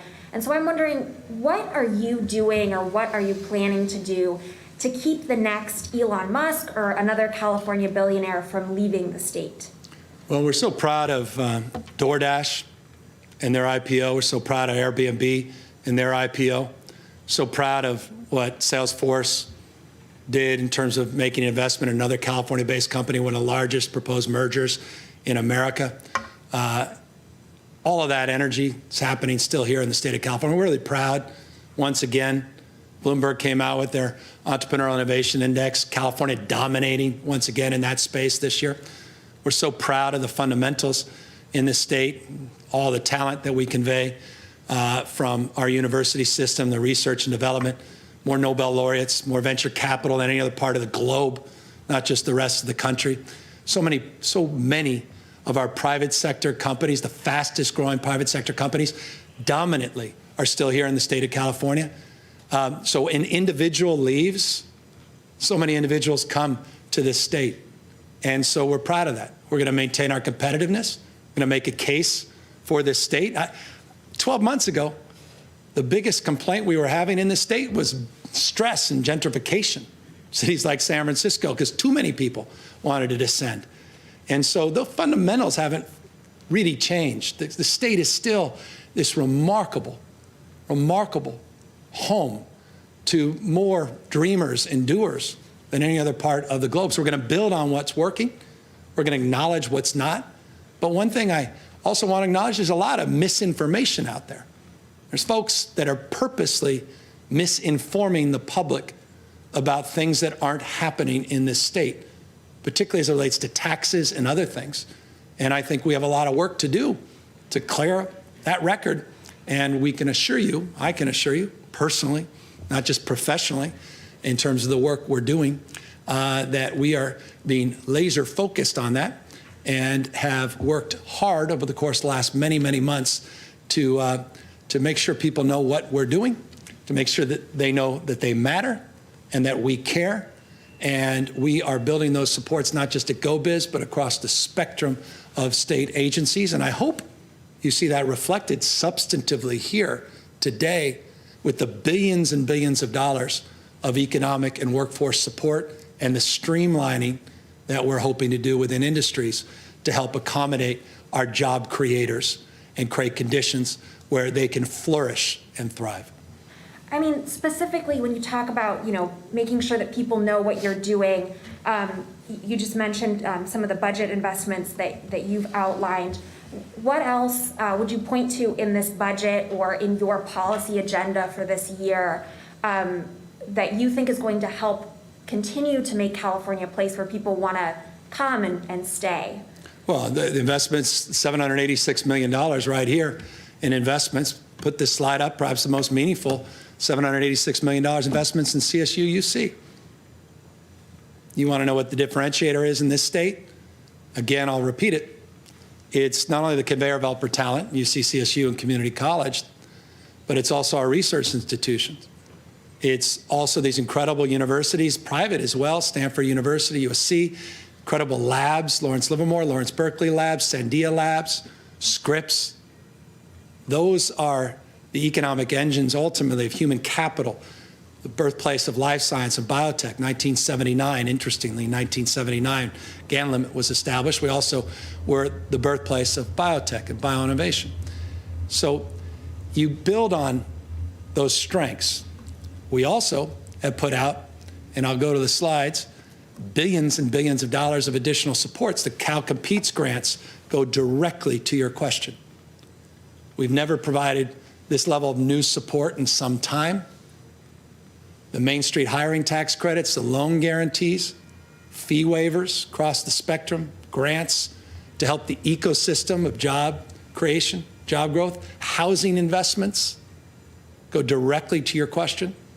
The investment in addressing quality of life, homelessness, the investments in schools, not just higher education, the issue of K through 12 investments, early child education substantively addresses your question. Childcare address it. Forgive me, I'm here not to provide a tweet 144-character response, but a comprehensive response that's not just about tax credits, not just about traditional metrics to which some people see the world, but more comprehensively about creating an ecosystem, creating a climate for entrepreneurialism, something I know a lot about. I'll remind you, I'll remind everybody, I didn't start in politics. I started in the private sector. I took pen to paper out of college and got 13 people to invest in an idea. And I grew that business to 20 plus businesses across the state. No trust funds in my family. Didn't inherit anything. Wasn't a family business. It was an idea. I took pen to paper. So when it comes to the issue of entrepreneurialism, when it comes to the issue of small businesses, when it comes to the issue of risk taking, I'm the beneficiary of this state and all that it's provided. There's no state on planet Earth that I'd rather do business in than the state of California. I'm proud of this state. If you're looking just for the cheapest place to be, that's not the game that separates our game from gameplay elsewhere. But if you're looking for an ecosystem, there's no other state in the world that is further along than this state. We'll acknowledge the areas of stress. We have to. I think I just did in terms of the preamble, in terms of these budget supports and the need to do more. But I'm also very, very mindful and proud of what this state has to offer that no other state in our union has to offer. And so while you identify one or two people that one went to Hawaii or so, it's wonderful. I think that's what life's all about. But so many people coming to the state as well, and so many people that just in the last few weeks have doubled down. Brian Chesky said, no place else would Airbnb have been possible. Talk about all the new billionaires that were created. You talk about the voluntary tax. How about all those new billionaires were created just in the last few weeks? Why don't we highlight that as well? Because of someone taking an idea, living on a mattress. There was no availability in a convention center at San Francisco Convention Center, and comes up with an idea to rent the mattress. That only happens in California. Happened in San Francisco. And that IPO has created tens of thousands of jobs. And what did he say? He said, I'm doubling down on California. Head of DoorDash, doubling down on California. Salesforce, one of the most dynamic software anywhere in the world. I mean, I thought the cloud was in the sky until they came along. It's a byproduct of Oracle. Now it's one of the fastest growing software in the world. Look at the investments Mark Benioff is making in this state and how committed he is in the state. I'm just proud of all that. And, but I'm mindful of some of the headlines. But boy, this budget reflects this state's doing pretty damn well. And we got a lot of work to do to help small, medium-sized businesses. But the folks at the top doing pretty damn well. But I don't begrudge that success. I admire and respect it. But at the same time, we have to be mindful of a competitive landscape. And I am acknowledging that. And I'm committed as governor to being more aggressive in the future to make a case anew for this great state. Angela Hart, Kaiser Health News. Thank you, Governor. I have two questions for you, and I'm happy to repeat them if I need to. My first is about the expansion, the long hoped for expansion of Medi-Cal to undocumented seniors. You have previously given commitments to fund this, and it's not in the budget this year, so I'd like you to please explain that. And then my second question really is I think the question that's on a lot of people's minds. Local health departments have immense and growing responsibility. California and you have given them immense responsibility during the pandemic, and they're on the front lines and really steering California's pandemic response. And local health departments and public health leaders say the existing funding formula is nowhere near enough to really adequately control this virus and do what they need to do. So my question for you on the local health money, which is not included in the budget for public health agencies, is are local public health agencies not a big enough priority in the middle of the pandemic for you? Thank you. This slide, let me take a moment, put up a slide that I think can answer the first part of your question. I'm very mindful of the last question and in the context of your question, the reality that's presented in the slide that we have now put up, that while we are enjoying the fruits of a lot of one-time energy and surplus, that it's not permanent. And we have to be mindful of over-committing $3+ billion a year, specific to your question, in the out years and exacerbating some of the structural challenges that we still have to face going forward. So we need to make sure that we're mindful, put our house in order, strong fiscal foundation. I have not been shy, quite the contrary, in terms of expanding healthcare investment and healthcare coverage, put it up against any governor in America. I'm also not shy about acknowledging we have a lot more work to do. And I believe in universal coverage. And you're correct that last year, in that beginning presentation today, when we were in an environment, it's very different than the environment we're in today, that we wanted to make that commitment and engage in a phased approach to advancing that cause. Right now, with all the other roles and responsibilities that we have in terms of being caregivers, in terms of supporting those in an equitable manner in our public education system, address the issue of poverty and homelessness across spectrums, these are just choices. And we look forward to engaging the legislature and furthering that dialogue and that discussion. You know where my heart is, you know where my head is, but right now the resources are scarce when you move forward, and I'm mindful of that till we have some more clarity. So we hope to architect, we got to 26, we hope to architect something working with the legislature, and I look forward to that engagement. And I know there's some incredible advocates, and Senator Durazo and others, so many. I think all of us share, vast majority of us at least, the goal of universal health care. Now, as it relates to supporting health and health care, we care deeply about that investment, care deeply about that commitment. It's demonstrable in the healthcare investments we've made. And as it relates to this pandemic, the healthcare investments that we promoted as well in this presentation and are promoting in the budget that we're submitting to the legislature. It's interesting, as of this morning, we also providing resources that are not necessarily on the balance sheet and aren't reflected necessarily in a budget. 1,748 individual staff members now have been deployed to help our local health departments, a demonstrable example of our commitment to support our local health departments. 360 DOD personnel. We're asking for an additional 500 more, state as well as federal support. We are providing resources across the spectrum in terms of the federal dollars that are going to be going out and supporting subsequent efforts on contact tracing. You saw the numbers. Testing, vaccinations, all the other supports in terms of isolation, quarantine. You saw that package of supports. All of that supporting the local health officer infrastructure. So we are committed to that cause, committed to those partnerships, committed to addressing, the spirit of your question, the stresses that are placed upon those local health officers in the midst of this pandemic, particularly our hospitals, and notably in 2 or 3 parts of the state.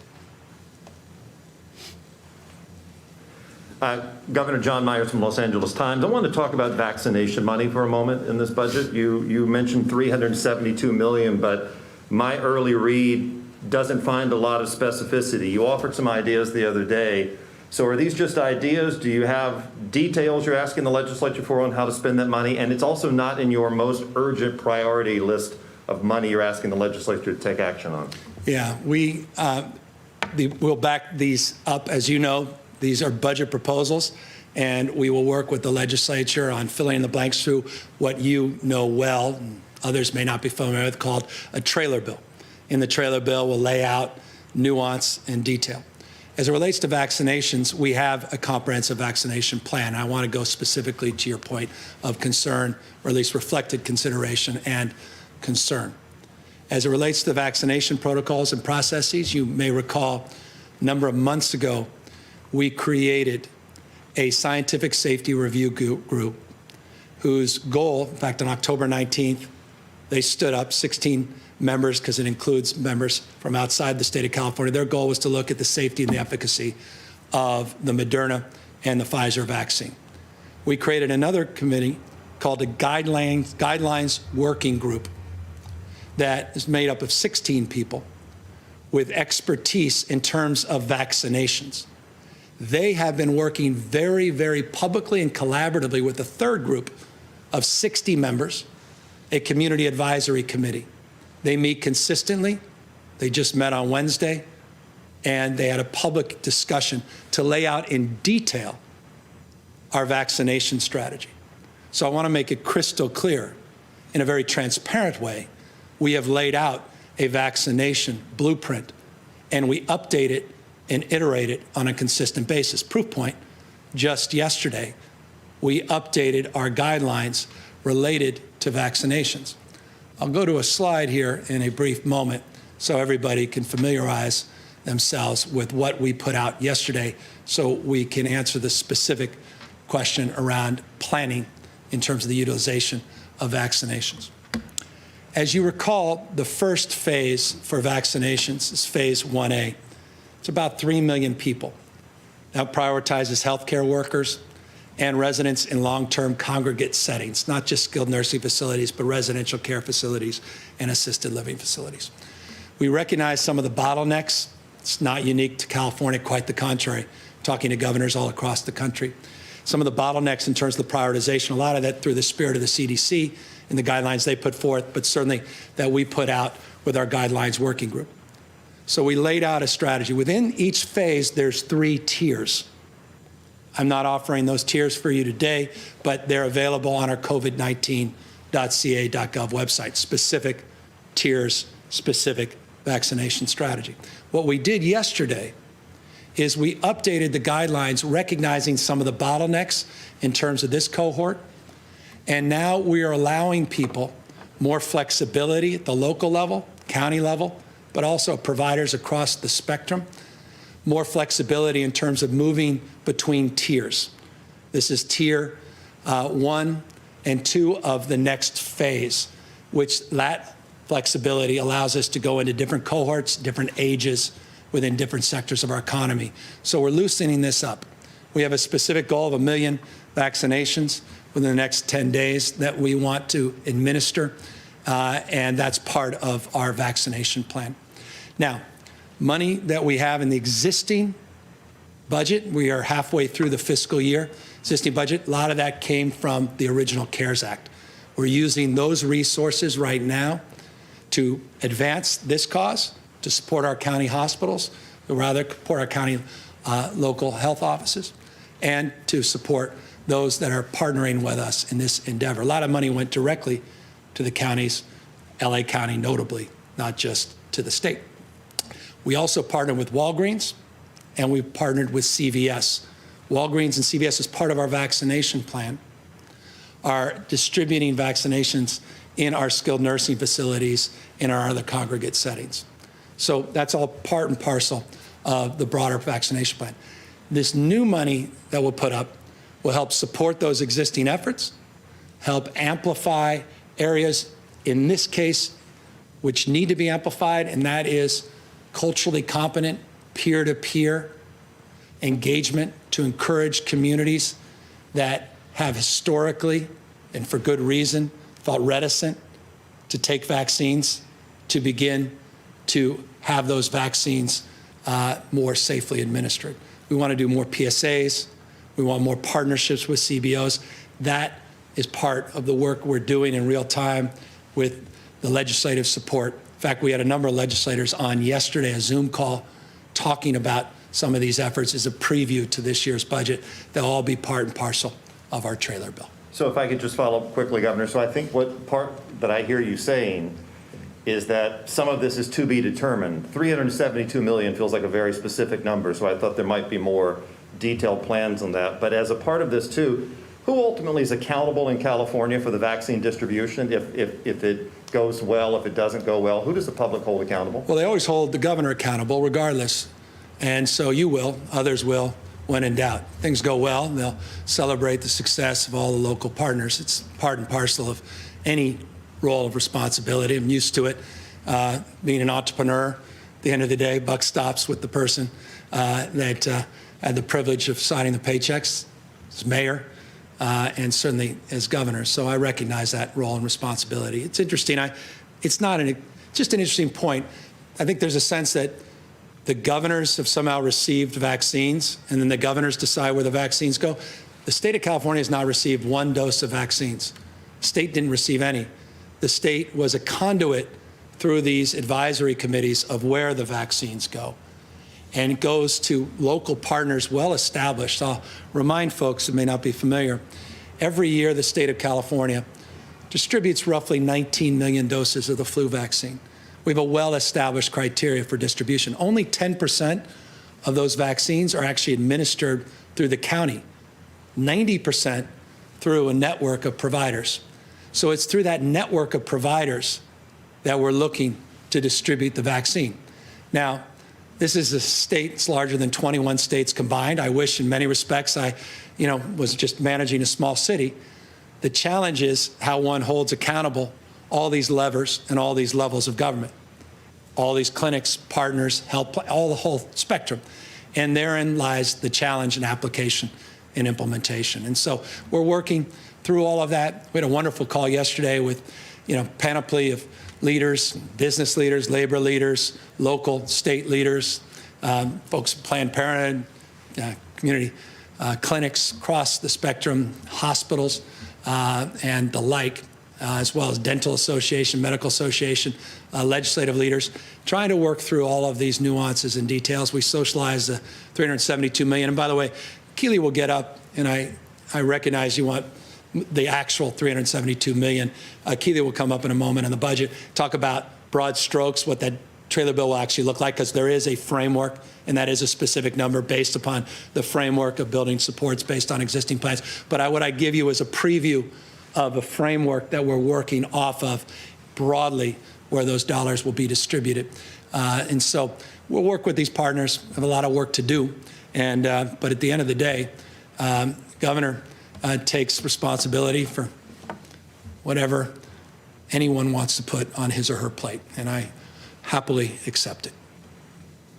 Hi, Governor. Nicole Nixon with CAP Radio. Your budget proposal notes several times the need for additional federal pandemic relief. I want to know what you would like to see specifically from the federal government here. How optimistic are you about getting this, especially now that Democrats control the Senate? And how urgent is another coronavirus relief bill in your mind? Well, we're blessed with the supports we did receive, and I highlighted those supports because I thought it was important to acknowledge what we are the beneficiary of. And by the way, what I didn't acknowledge, just interesting, about $18.6 billion is reflected in those stimulus checks that are coming from the feds into the state. We have billions more reflected in the PPP loans that will come into the state and other supports that were not part of the presentation.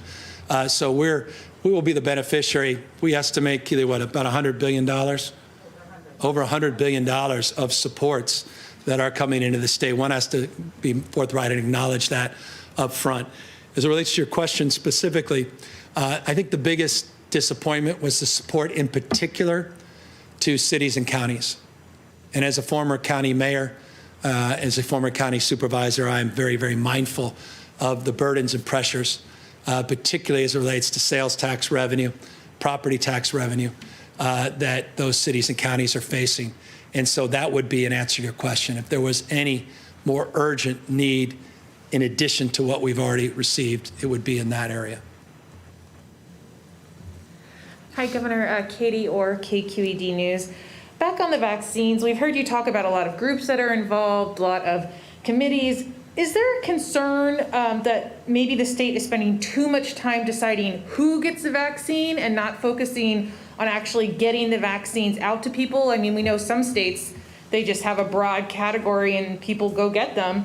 Also, when will people know it's their turn to get a vaccine, or how will they know it's their turn? Are you going to get a vaccine, and is the first partner going to be vaccinated? Yeah, I made this clear in the past. I'll repeat it today, that we will accept the vaccine. I'll wait until my turn. And wherever we are in the age cohort and the vulnerability matrix that we've put out and socialized, that's where that date will fall. Now, look, as it relates to the prioritization of the vaccines, we do prioritize our healthcare workers. We want to vaccinate the vaccinators. I think that's foundational, and helping our seniors, particularly in congregate facilities, I think is wise, and I think that's the best approach. And that's underway. And we have been administering hundreds and hundreds, more than any other state. Now, per capita, we have work to do, but more than any other state. As it relates to the comments I just made in relationship to the previous question, I think it's important that I once again show you this slide. We are allowing, and this goes directly to your question, we are allowing now flexibility based upon the health order we put out yesterday. Tomas Aragon, our health director, put out new guidelines yesterday based upon the input we've been receiving from all of our county partners in particular, but also our institutional partners across the spectrum, that they were looking for more flexibility. And this is the flexibility into phase 1B and different tiers that they're now being afforded. And so we want to provide more flexibility, more discretion, but within these broader parameters. We are going after, as it relates to enforcement, because I know there's been discussion for it, if people are monetizing vaccines, vaccines cost nothing. None of you will pay a penny for vaccines. You should not. Someone's charging, they shouldn't be charging. If someone's somehow monetizing the vaccines, or people, you know, some well-known, very rich person that's young and in great health, and, you know, she and he, the rest of their family, 50 folks, and want to have a big party, and they're all going to get a vaccination party, a flagrant violation by a private, we want to go after that. But people using common sense and saying, I'm low on my dose, you know, we're running out, I'm low, not on my dose, I have about extra 3 or 4 doses in this vial, and there's no one that showed up in line, or this person decided last minute not to take it. And then there's this, you know, 64-year-old senior who's there saying, well, by definition, we want to allow that flexibility. So common sense, go after the flagrant, support common sense, and now formally, to your question, providing more flexibility between these phases. I just, a quick follow-up. I know you said you'd wait until your category comes up, but do you think maybe as the governor of California, one of like the largest states, that maybe you should get priority, ensure continuity of government? My humble opinion is I don't think that will sit well with people, and I am happy to wait my turn. Alex Michelson, Fox 11. Please let me make this one work. Thank you, Governor. I have a big picture question about this year specifically. How do you balance the need for taxes, the need for revenue, with the real pain that people are feeling right now? I mean, how do you think about this in a way? Because there's some that may flee California or be frustrated with the business situation in this state, but then others that are clearly hurting so much right now. Well, we're proposing no tax increases. We're balancing a budget. We have record reserves. We're using some of those reserves to pay down over the next few years, $9.5 billion in pension obligations, the highest commitment in our state's history. We're being mindful of the one-time nature of a lot of the revenue windfall, and we're investing it in one-time purposes. We're investing $10 billion in infrastructure. We're investing in tax credits and tax supports, regulatory relief, regulatory reform. We're investing in housing and homelessness, unprecedented amount of money in public education, supporting our higher education partnerships, as well as investing in utilizing resources from this surplus to help support the most vulnerable Californians.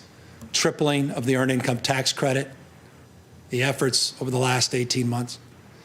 Investments unprecedented in terms of getting money in the pockets of the most vulnerable Californians, $4 million with that $2.4 billion Golden State appropriation that we hope to advance.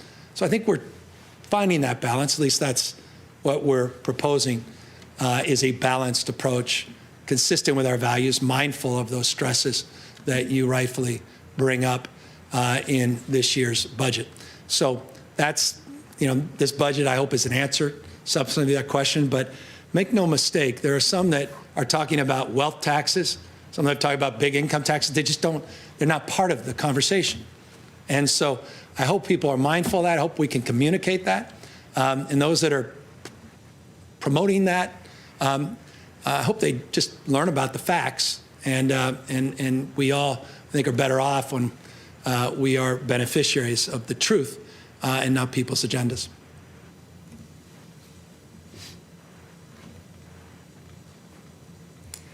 Hi, Governor Maribel Lopez, Univision 19. And my question is about the stimulus golden package. There are communities out there that they lack of information, they don't get enough information. They maybe understand that money is coming, help is coming, but they need more information. Do you plan to assign, besides the California Franchise Tax Board, more organizations that can help these people? Well, the answer is yes. We have an amazing partnership called Listos. Listos has been established through the Office of Emergency Services. Listos has been central in our efforts to reach out to diverse communities across the spectrum in a very culturally competent way, bottom up, as it relates to our emergency management, wildfire mitigation, and recovery efforts.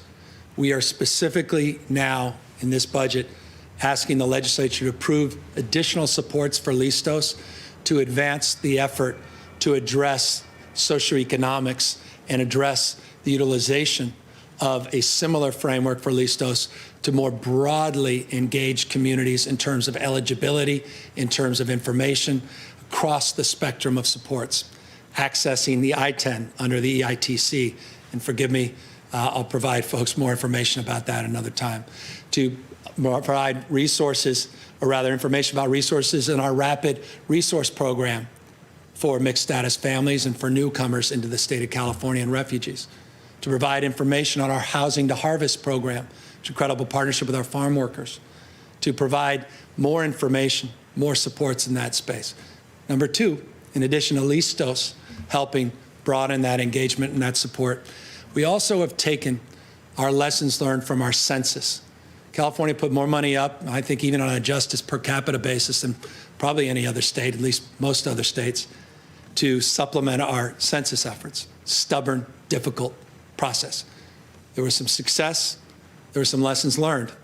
We're taking all of that and the construct of partnership that was established with community-based organizations, as well as state partners, individual actors, and we are now using those lessons and beginning to translate those efforts into more testing and more vaccination outreach efforts.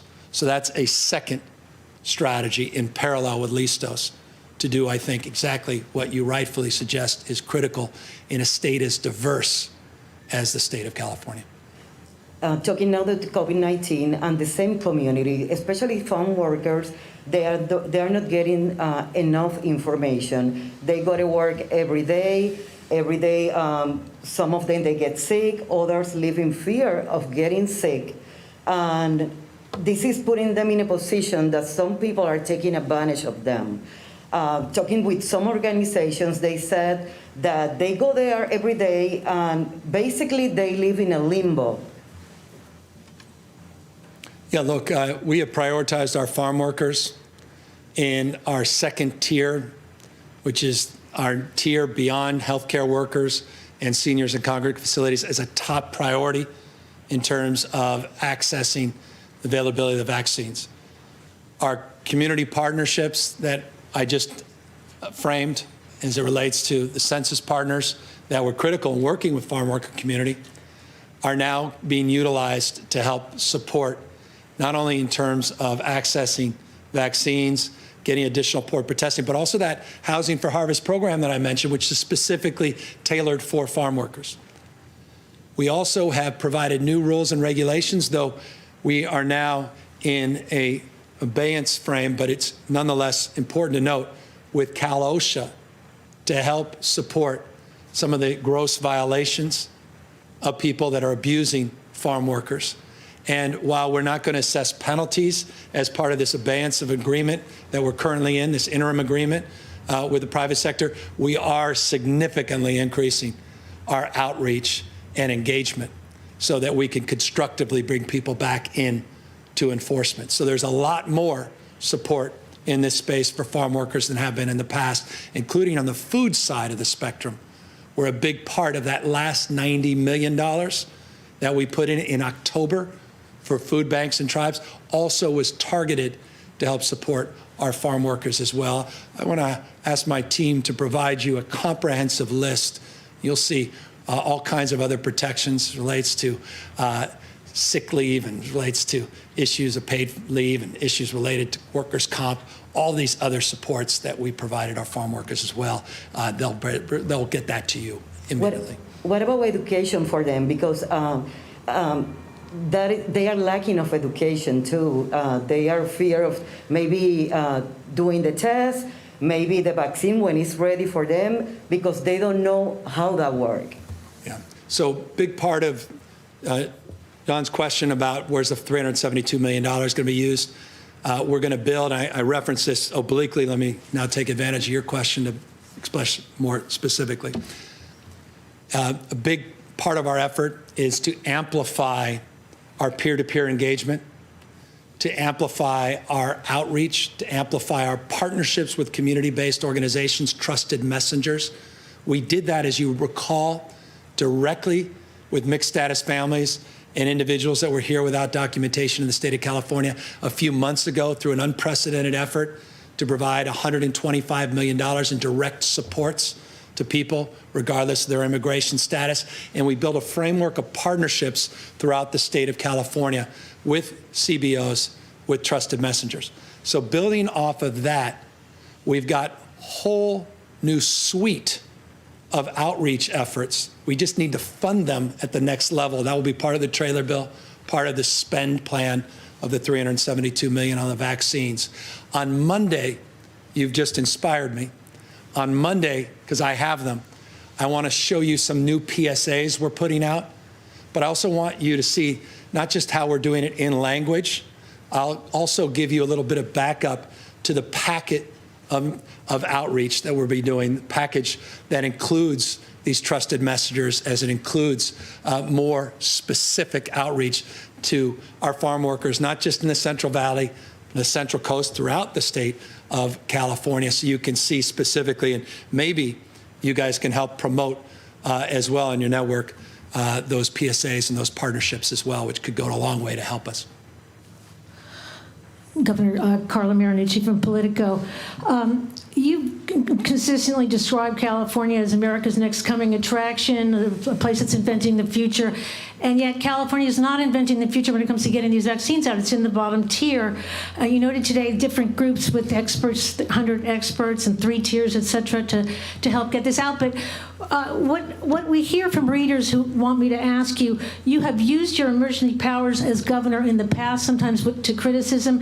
If this isn't an emergency, what is? What is stopping you from doing that, from bringing in the National Guard or anything else you need to do? And specifically, what can you promise Californians when it comes to when they can get the vaccine and when they'll be notified? And then if I can add another question, do you support the call for impeachment or the invoking of the 25th Amendment that the House Speaker has asked for? Let me just take that off the table. I'm focused on the distribution of vaccines, answering the first part of your question as a priority, and presenting a balanced budget to the legislature and engaging in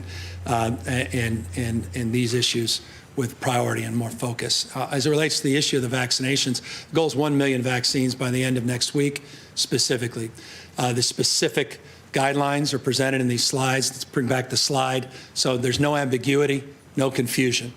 And I want to encourage people to go to the covid19.ca.gov website, covid19.ca.gov website, and learn more about where the prioritization is in terms of these vaccines. I'll remind people, we're in receipt of 2,050,000 doses as of last night. Those numbers change hourly and daily. We'll update the numbers tomorrow. So we have 2 million that we've received. We have 3 million people that are in that first cohort. Even if all 2 million doses were applied, it represents a de minimis number of Californians. There's simply no other doses that we have to distribute. That's frustrating for everybody. But I also think it's an important point to remind people of. If this nation, and by the way, California is not unique. If we're today at just shy of 30% distribution of the vaccines, some are 20, 25, we were 25 3 days ago, we may be at 33, we were 33%. A few days prior, which was one of the top tier. I mean, it just goes day to day. It depends when you look at the data. It's still inexcusable. But if this country administered all the vaccines, it diminished. I mean, it's a very small percentage of Americans would have it. So the reality is, there's this sort of false notion that we're in a race to reopen with the vaccines. Well, that may be true, but there's this sort of false pretense that somehow the vaccines are plentiful when they're not. They're still in a frame of scarcity. And so we are preparing for the day where there's a framework of abundance. And we look forward to that with the next administration. But we're in a scarcity frame now, and we've tried to prioritize within that scarcity frame, but we now acknowledge, and that was the change yesterday, specifically, that we needed to loosen up those tiers, and we have now. So we're going to see faster administration. You'll see that. Hold me accountable, you will. Next week, I told you the goal, $1 million. End of the week, 10 days. So that's the goal, specific goal, we have specific plan. Trying to hold folks accountable at all levels, across the spectrum. That was our deeper conversation yesterday after 100 conversations over the course of the last many, many months. We've been working on this for some time. Similar struggles are happening in most other states in the country. Not an excuse. So we are committing ourselves with resolve to address those issues. And I'm very mindful of the urgency to do so. So as more vaccines come into the state, we will then broaden the spectrum to include the folks on this slide. This is phase 1C. This may include many more of you, folks that are watching, folks that may be here, maybe even you, Carla. In this sector, phase 1C are individuals 50 and over, but also 16 to 64 that have medical conditions and or disability. That's that next phase. But this phase has to happen, or will only happen, when we have millions and millions of doses that currently are not available. But we're preparing for that. And with urgency, we are preparing for that. Now, you asked about the National Guard. We have the National Guard. We are using the National Guard. We have National Guard strike teams that are administering these vaccines. You ask about emergency powers. You don't need to exercise your emergency powers. You need to exercise your role and responsibility to encourage state agencies, local governmental actors to move more quickly and be more flexible. We did that this week specifically with the dentists, and now dentists can administer the shots. We did that through what you may, others may refer to as an emergency declaration. It was just a simple waiver where we did provide pharmacy techs the ability to administer. We have dozens and dozens of individuals and job descriptions now where people can administer. And so we have been exercising that authority, just to clear the decks on those concerns or that question, and in particular, the issue of the National Guard. So we're going to do more of that, and we're going to broaden the spectrum of those supports. There's new dollars coming in will allow us to do more of that. But the most important thing I think we did in the last 48 hours, and that is increase the flexibility between tiers. And I would expect, and you should expect, that we are going to see a substantially higher number of vaccines administered in the coming days and weeks. To follow up on that, by when can you promise most Californians they can get that vaccine? And also the issue on the Trump. I told you I'm not focused on that. I took the latter part of that question. I'm just focused on vaccines. I'm focused on the budget. So forgive me on the latter part of that question and the follow-up. But specifically, again, when will the majority, which suggests 20 million Californians, have access to the vaccine? No human being, the president on down, current and future president, Anthony Fauci himself, could not answer that question.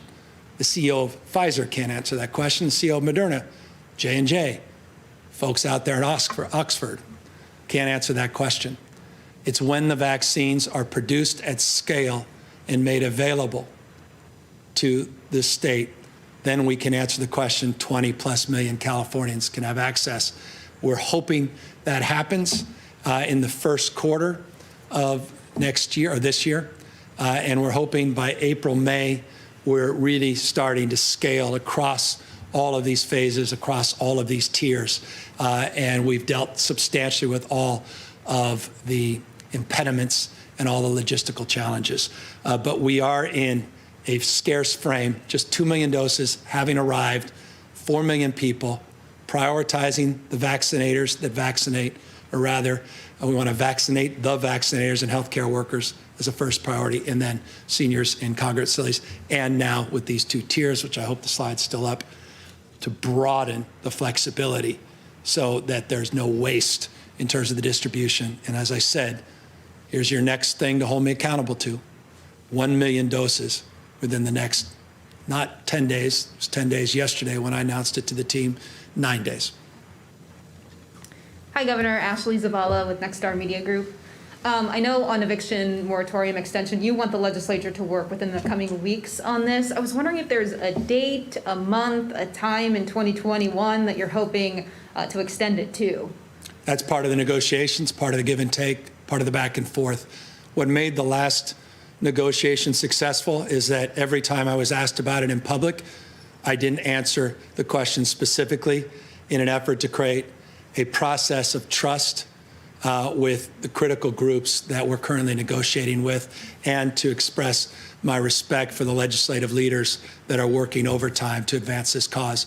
I'll maintain that stubbornly, I know, and forgive me in advance, as we are engaged now in the midst of engagement with all of the parties and legislative leaders on this extension of this moratorium that's due to expire on the 31st of this month. On that note, what do you say to Californians who are facing that deadline, in a matter of weeks? That we are resolved, we are committed. The reason I amplified the point today on multiple occasions in this presentation is that it's a top priority for me, and I know the legislative leaders, and so we are going to find a way to get it done, just as we did the last time. So that's what I would say. We see you, we hear you, we're very mindful of your anxiety, your stress, and we will get something done. Hi, Governor. Alexi Casa from the San Francisco Chronicle. You mentioned a couple days ago wanting to use this budget process to more quickly get the federal rent relief to Californians, but we haven't heard any specifics yet on how that's going to happen. So what is the state specifically doing to get that money to people? When should people who need it expect to get it, and how? So it's $2.6 billion. 1.4 comes to the state. 1.2 billion of the 2.6 goes to districts with populations larger than 200,000. There's flexibility that resides within both buckets. What we're currently trying to do, specific to your question, is work across the jurisdictions, CSAC, it's our county partners, League of Cities, our city partners, and working with legislative leaders that care deeply about this, including the two leaders, the Assembly and the Senate, and their staffs, to figure out a partnership, a process to partner, to make sure we're amplifying efforts, not duplicating efforts. We have to be mindful of a spectrum of considerations. You may recall in the deal that we established and announced late August that expires on January 31st, that there's a payback provision of 25% that goes into effect. There's also considerations, not just, as I noted earlier, tenants, but also small landlords that are under the gun and stressed as it relates to banking relationships and the like. And so all of those have to be considered. We are in the midst of exchanging ideas, not only with legislative leaders, but key coalition partners, the same partners that helped us bring this original deal to the fore and ultimately through the legislative process and signature. So all of that's happening in real time. Now, on the $2.6 billion, it's important to note, that's the commitment from the feds. Those dollars are just starting to come in. So we can't put something out that hasn't come in yet.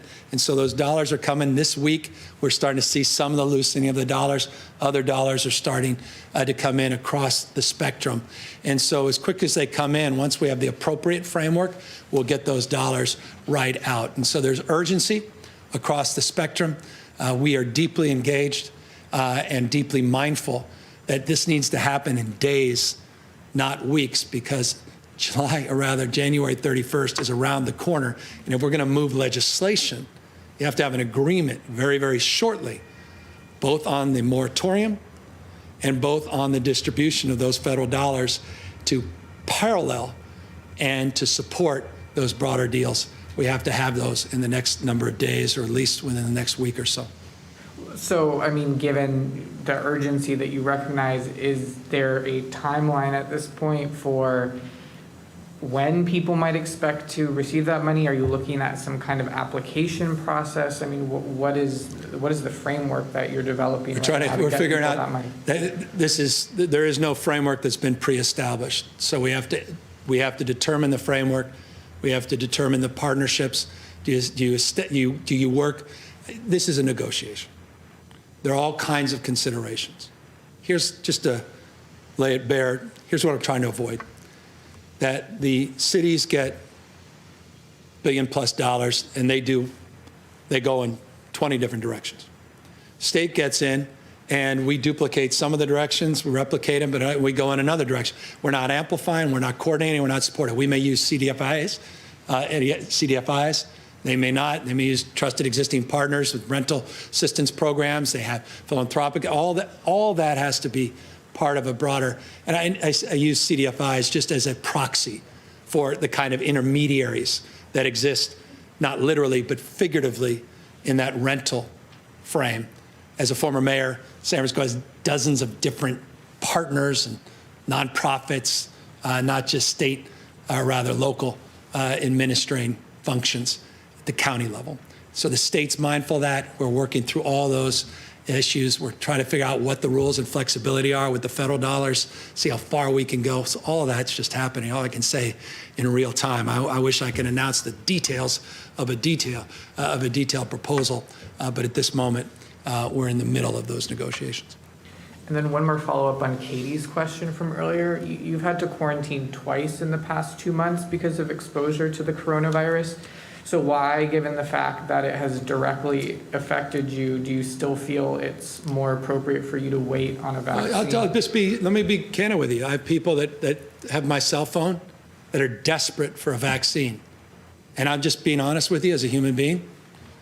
I just had a back and forth with someone that used to work for us, incredible woman, worked for me at the Health and Human Service Agency when I was a county supervisor, retired when I became mayor. Her husband's very ill. He's desperate to get the vaccine. And I spent a good deal of time trying to help her just because my heart was heavy. And all I can think about is, I'm going to get a vaccine before he does. I can't do that. That's my answer.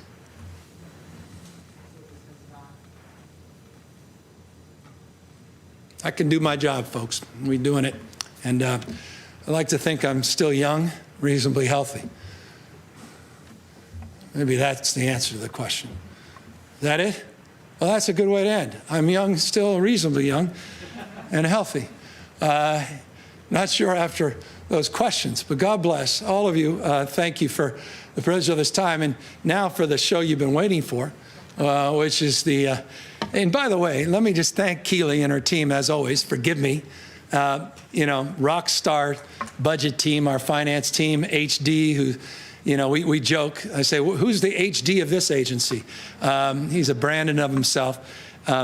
These guys are remarkable. Keely's done another amazing job, and her entire team. I know she'll recognize them. Thank Ana Montesantos. I want to thank Ann O'Leary, whose last day is today. She worked hard for months on this budget. I want to thank all of our team for the hours and hours. Hard to describe. No one particularly cares, but matters to at least those of us that worked on it.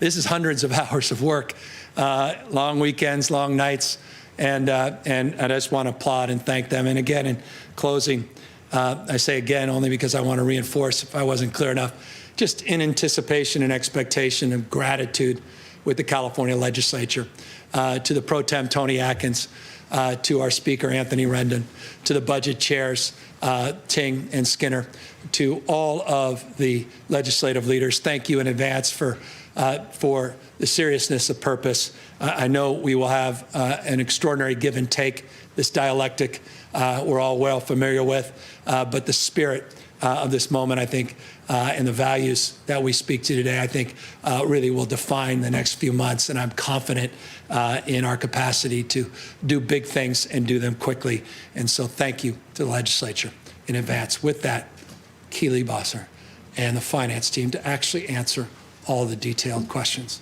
on this year's budget.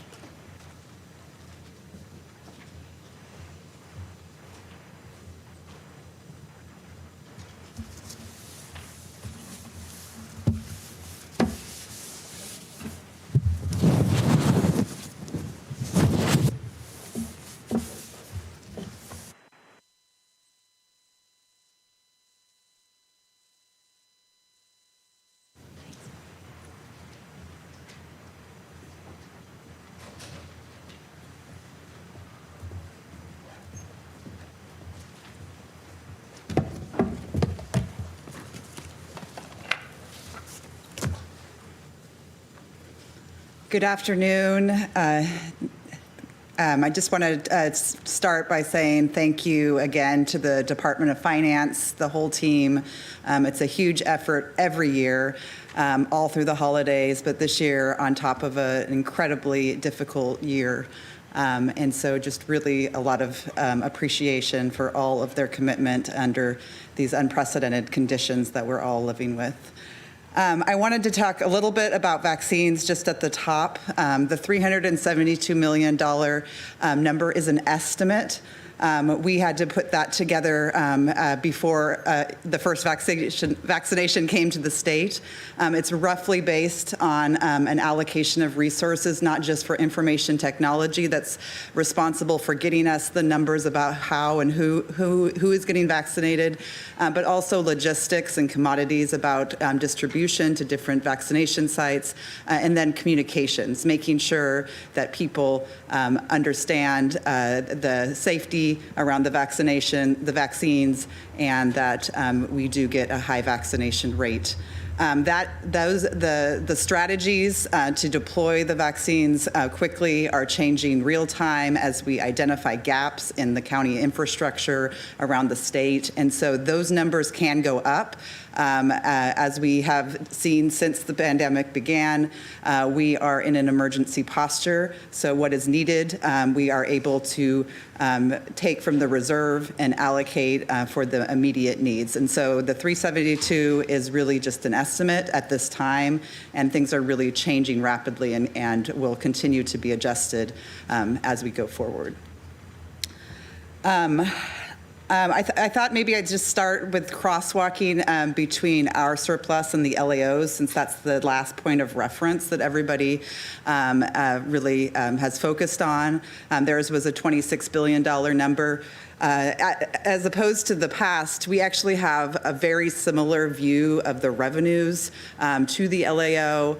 And that's not a big difference in the surplus number.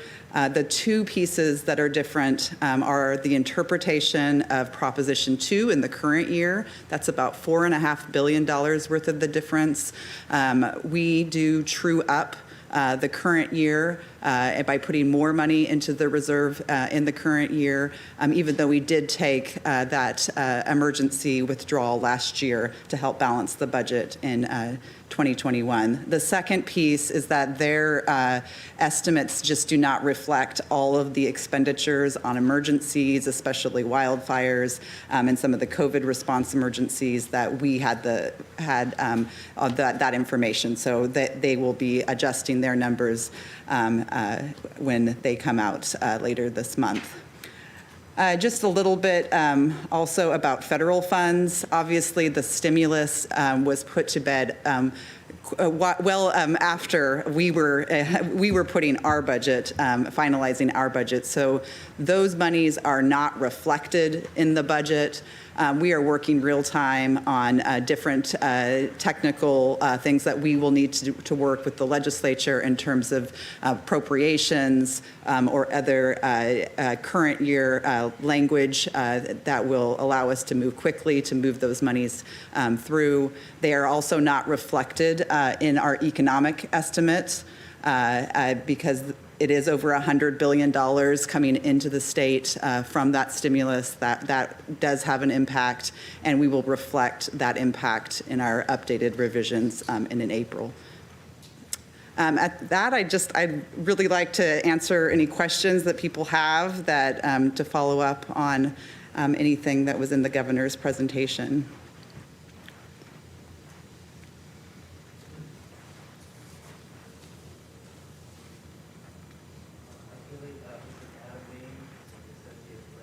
I know the governor said earlier that there were no tax increases that he's proposing. I know last year there were several, I guess you could call them temporary tax increases or changes. Are those gone now, or are those still in the budget? No, those are not gone. Those were temporary. They were for a 3-year period, and the budget still reflects those proposals from last year that were enacted by the legislature. There are a few things. There's no general tax increases. There are some issues that are specific to certain parts of the budget. For example, the Department of Toxic Substances Control. We continue to pursue major reforms there, not just in how that department and their mission is funded, but also governance changes to that department. So that's still reflected in the budget. That was a proposal that we made last year as well. The other proposal that is an increase that's targeted is an increase on the pesticide mill fee.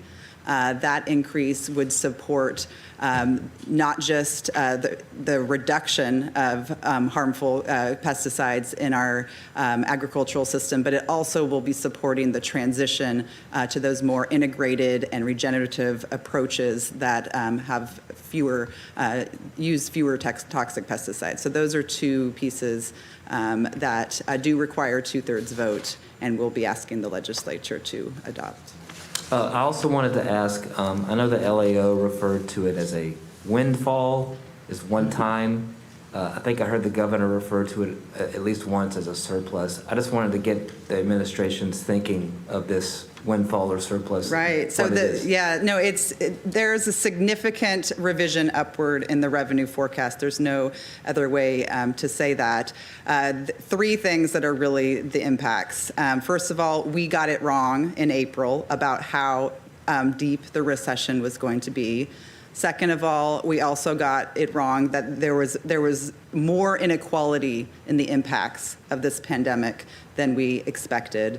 And then the third thing is just that the stock market has gone up and up and up, which was not in our forecast. So those 3 factors are the main factors driving the revenue. We do think that it is mainly one time, which the governor put up the slide with the structural deficits. We still project that expenditures are going to outpace revenues starting in the budget year +1, so in 22-23. So we see the highest level ever in capital gains, $185 billion in capital gains. That's resulting in $18.5 billion in tax revenues. That is an old story about the volatility of revenues, but it still exists today. That's something that's really driving some of those Prop 2 deposits, which are obviously really critical to us maintaining the stability and being able to support programs over the long term. And then finally, if I may, just with this surplus or windfall, can you say like how you're spending it, or is it just kind of absorbed into the budget? Yes. So the roughly $15 billion surplus, and we have sort of a different frame here than we've had in the past, but the $34 billion of resiliency is a combination of our reserves and also the discretionary surplus. But we always build the operating reserve into our discretionary surplus because that's a choice. We could choose to spend that, but we choose to leave some in that operating reserve. First thing that this $15 billion, so the first thing that $15 billion is being spent on is a $2.9 billion operating reserve. We're also restoring all the suspended programs for the year. That means we've moved those suspensions out a full year. That's $1.3 billion. We've got another $4 billion that's broadly for the jobs and economic recovery packages that have been in various forms. And I just want to caution because there are a lot of different tables in our budget, and I think those will be helpful.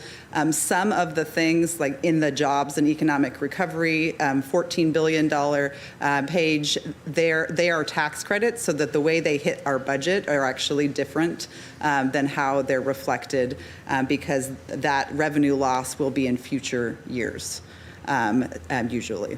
The other thing is housing and homelessness. There's $2.3 billion on housing and homelessness, around $786 million for UC and CSU. We are building in, again, emergency response is still the primary day-to-day for government right now on the COVID-19 pandemic, and we have built in an estimate of another $700 million that we Some of it, we don't know what is going to come up around the corner, but important to hold space in our budget to make sure that we can address the emergencies as they come up. Another $675 million for both the fire prevention and forest health, but also in increasing our firefighting capabilities going into the next fire season. We have about $1 billion in money going towards different health and human services efforts, including CalAIM, also a innovative new big idea on addressing the population that we refer to as the incompetent to stand trial population. These are populations that are often being held in our jails, waiting for transfer to state mental hospitals.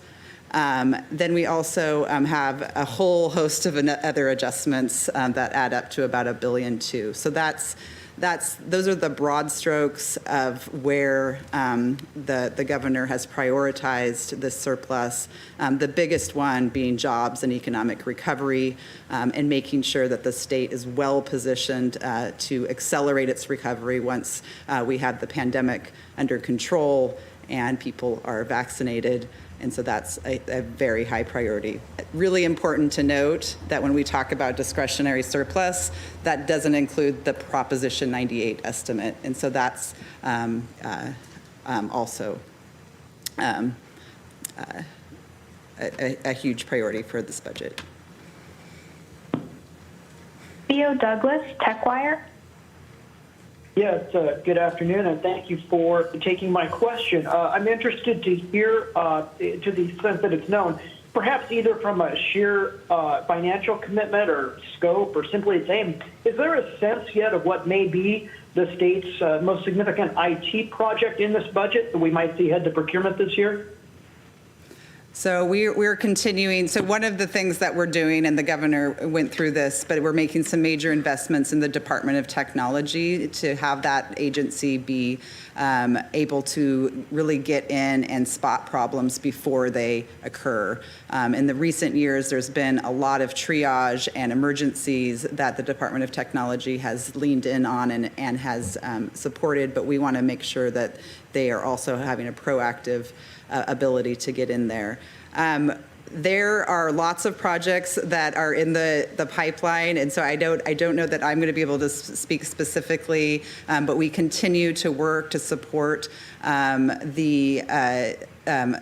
a new payroll system for the state. That's going to be a very big deal, working very closely with the state controller's office and with the government operations agency and CalHR, who are all of government will be involved, similar to our fiscal budget system. So that will be a very big undertaking.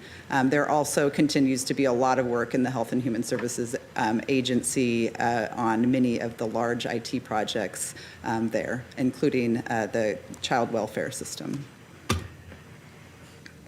Hi, Laurel Rosenhall with Cal Matters. The summary chart by agency describes an almost 82% reduction in EPA, or environmental protection, and a more than 300% increase in labor and workforce development. Those being two huge changes, could you just give us a sense of what's included in those reductions and increases? So a lot of those are probably driven by the backing out of one-time money, and I'm going to have to get back to you specifically on those those changes, because I don't have that at my fingertips. But the workforce development, there's a large increase in additional money for workforce development that we have in the budget, and that's probably a portion of the labor and workforce piece. In terms of EPA, I need to get back to you. I'm so sorry. That's okay. And then also, is there allocation on broadband? I know the governor said something that's something he wants to do, but is there like a fee or a bond or how? There are so many different strategies that have already been introduced in the legislature, and it is a high priority for the governor to work collaboratively with the legislature to make significant progress on broadband for all plan that really addresses some of the really nagging issues that the state has faced for years, not just in urban areas, but in the rural areas. It's going to take different strategies, and we're going to want to position ourselves to be able to take advantage of additional federal monies that we're anticipating as well. So we don't have a specific proposal is the short answer, and we want to work directly with the legislature on the shared priority to really make meaningful progress in expanding broadband. Thank you. One quick final one on state worker compensation, which was cut last year. Would you describe that as being restored this year, or just possibly depending on each bargaining unit's priorities? So we have a statement on this specifically.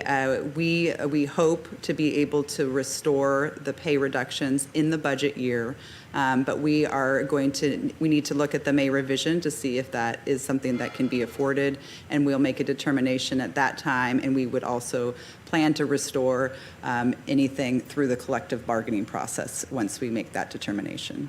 Thank you. Hi, Keely. Sophia Bolide with the Sacramento Bee. I know you talked about the vaccine money up at the top, but I just want to make sure I'm understanding that money correctly. So the $372 million, is that the same as the $300+ million that the governor talked about on Monday? It is. Okay. It is. It's an estimate. So there is not there. It looks like it's a precise number, but I will say it is an estimate based on early plans on how what the state needed to do to fill in the gaps to get that done. So that's. Got it. And so is that going to be coming out of an emergency account? Correct. So we would work with the legislature as we have throughout the year on emergency spending allocations through working with the Joint Legislative Budget Committee and thinking and making sure that we're identifying and working with them collaboratively on how to address these emergency expenditures that are driving real costs that impact the budget.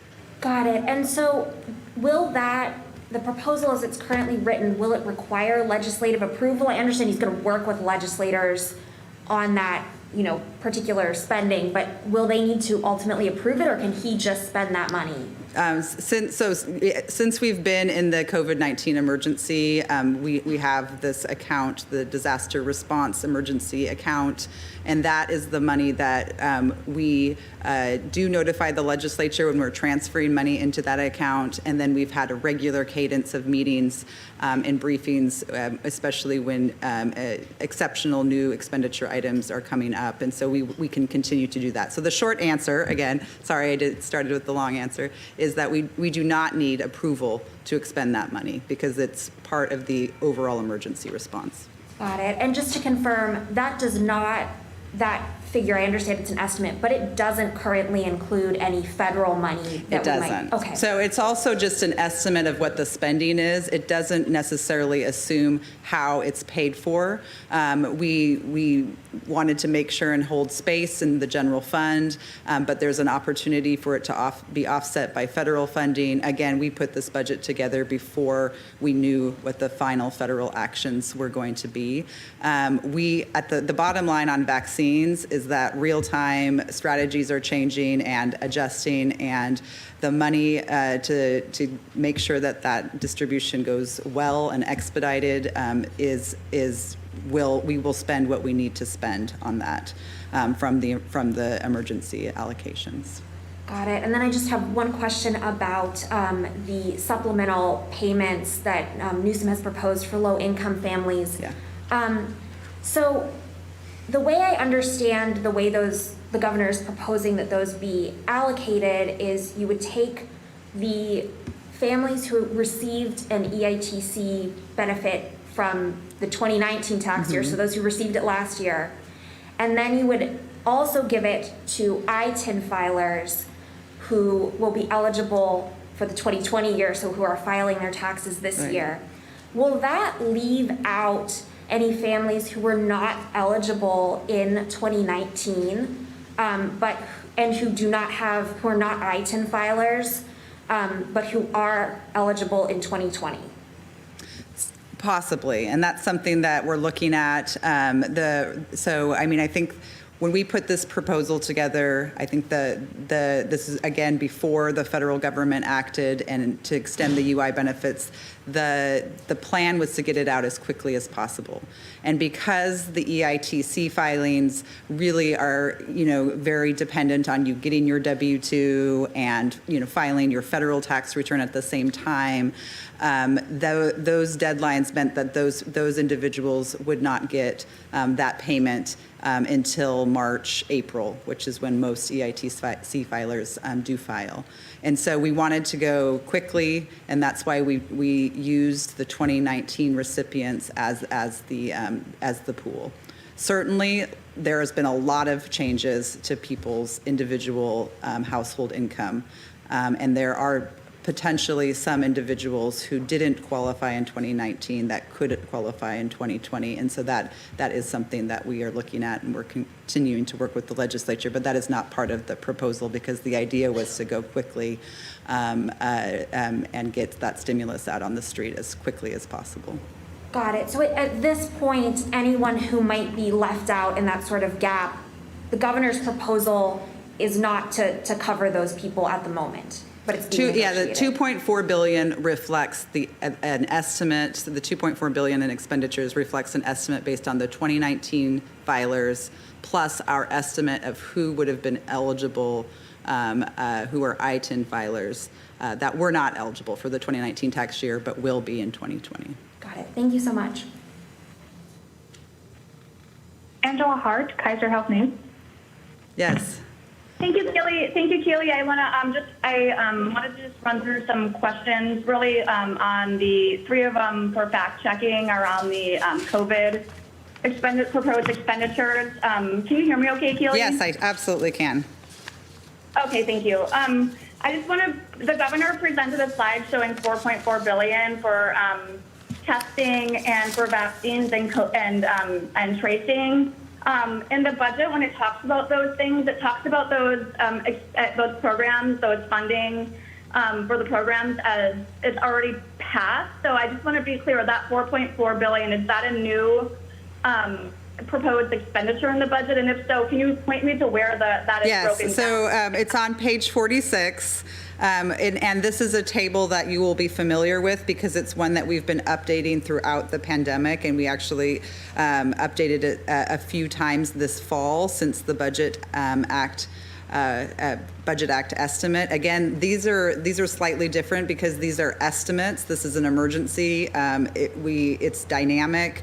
We do try and project and plan some expenditures, and that's what the $4.4 billion reflects.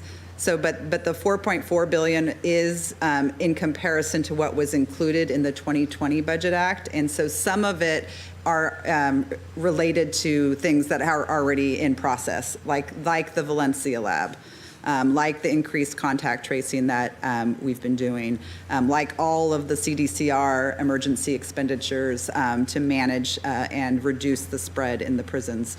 So it is a slightly different thing because we are in this emergency, and it's a complex emergency with a lot of different lines of effort. And so we're really trying to make sure that the people of California have the transparency and understanding of where the money is going in the emergency. So what's the right way to explain that? It's not, sorry, I just have a couple. So the budget, I would say the budget reflects updated estimates of COVID-19 emergency response of $4.4 billion additional money. But that's not a new proposed expenditure, correct? No, it's just some of them, again, it's all coming out of the reserve, so it is not brand new. I guess the answer is right. It is not brand new. It's an updated estimate. Hi, Keely. Nicole Nixon with Cap Radio. I see 2 new offices being created here, housing accountability and healthcare affordability. Can the administration just create those offices, or do they need a bill from the legislature to do that? So not a new office in housing, but a new office of healthcare affordability. And that's something we will need to work with the legislature on establishing. It's something we've been working on from pre-pandemic times. Really important to increase cost transparency and also work to reduce the cost of healthcare so we can move more closely to expand healthcare to all Californians. And then can you just briefly talk about ideal budgets for these? Oh gosh, thank you. I don't know if I have that at my fingertips, but I will get that for you. The other office that we're creating is within the Department of Healthcare Services, and it's related to Medicare and innovation. We look forward to working with the next administration at the federal level on different ways that we can leverage our state's Medicaid system and the Medicare benefits that are obviously received by many millions of Californians to really expand the long-term care and supports that are available to individuals who are not on Medi-Cal, but are on Medicare. One more question. I'm sorry if this has been addressed. I see on homelessness, 1.75 billion.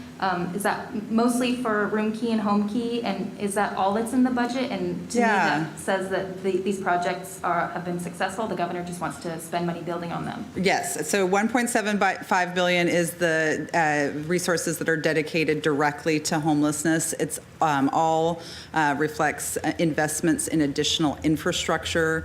750 million will build on the home key efforts to purchase motels around the state that really provide a very good and cost-effective way to stand up a lot of housing quickly.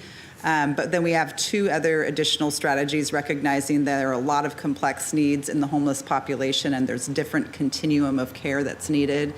We have 750 million for healthcare services that will specifically support grants to counties to build or to purchase facilities for short-term mental health stays and to support individuals that are experiencing mental illness. The second piece is 250 million through the Department of Social Services to really take extra care to purchase and expand or rehabilitate our residential care for the elderly homes, which are small homes that are an incredibly important a part of our senior housing continuum. And so we want to make sure and wrap around those homes to both preserve and grow the availability of those low-cost options for seniors. Jackie Fox, Cal Matters. Yes. Hi there. So the budget document, thank you so much for taking these questions. The budget document references $1.3 billion in food assistance for California. And I'm wondering if you are getting information about what that will look like. Is that more pandemic EBT or continued SNAP benefits or something new? Stay tuned. I mean, we're checking websites daily and also working directly with our members of our staff that work in Washington, D.C. to make sure that we're following all of the guidance that the federal government's putting out on those new monies. So we will have to get back to you on what exactly that additional money will be able to be allocated to. Hi, Keely. It's Alexi from the San Francisco Chronicle. I just wanted to clarify something you mentioned earlier. I think you said there were about $1.3 billion in suspensions that were being reversed. This is separate from the program cuts that the state had hoped to use the federal money for? So could you clarify what those are? Absolutely. There's some confusions about that. There were two different sets of reductions last year. There was these programs that we were suspending, and they were not suspended in the current fiscal year. They were suspended starting July 1 of 2021, and most of them January 1, 2022. And so those programs have not been cut. A lot of them are recent expansions to the state's health and human services programs, but they also include a 7% reduction in IHSS, as well as some reductions in provider rates. So those things have not been cut. They weren't cut last year, and now we're actually proposing to further delay those suspensions. We keep them on, the governor, we have proposed to keep them on the books, if you will, for future years, because we obviously do have structural deficits starting in 22, 23, and it may be that we will need to use those suspensions to help balance our budget. The other thing that you're referring to is the trigger cuts, or the cuts that went into effect that we were hoping, that went into effect July 1, but we were hoping for federal funds to buy those cuts out. Those cuts happened starting July 1, and we have various proposals that make additional investments in all of the areas that were cut.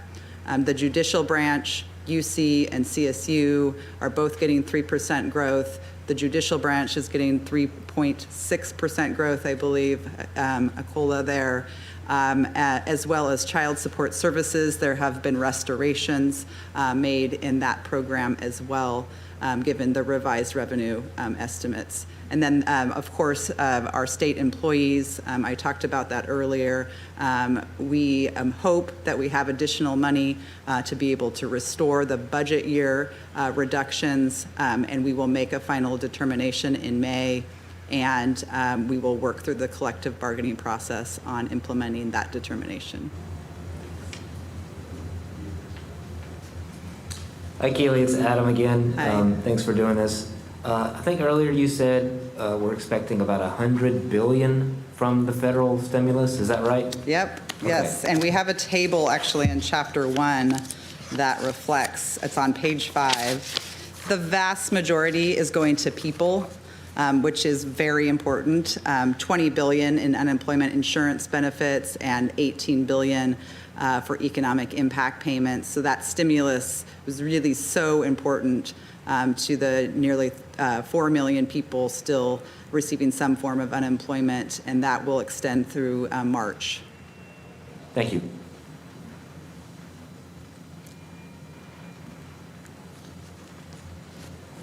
Well, thank you, everyone.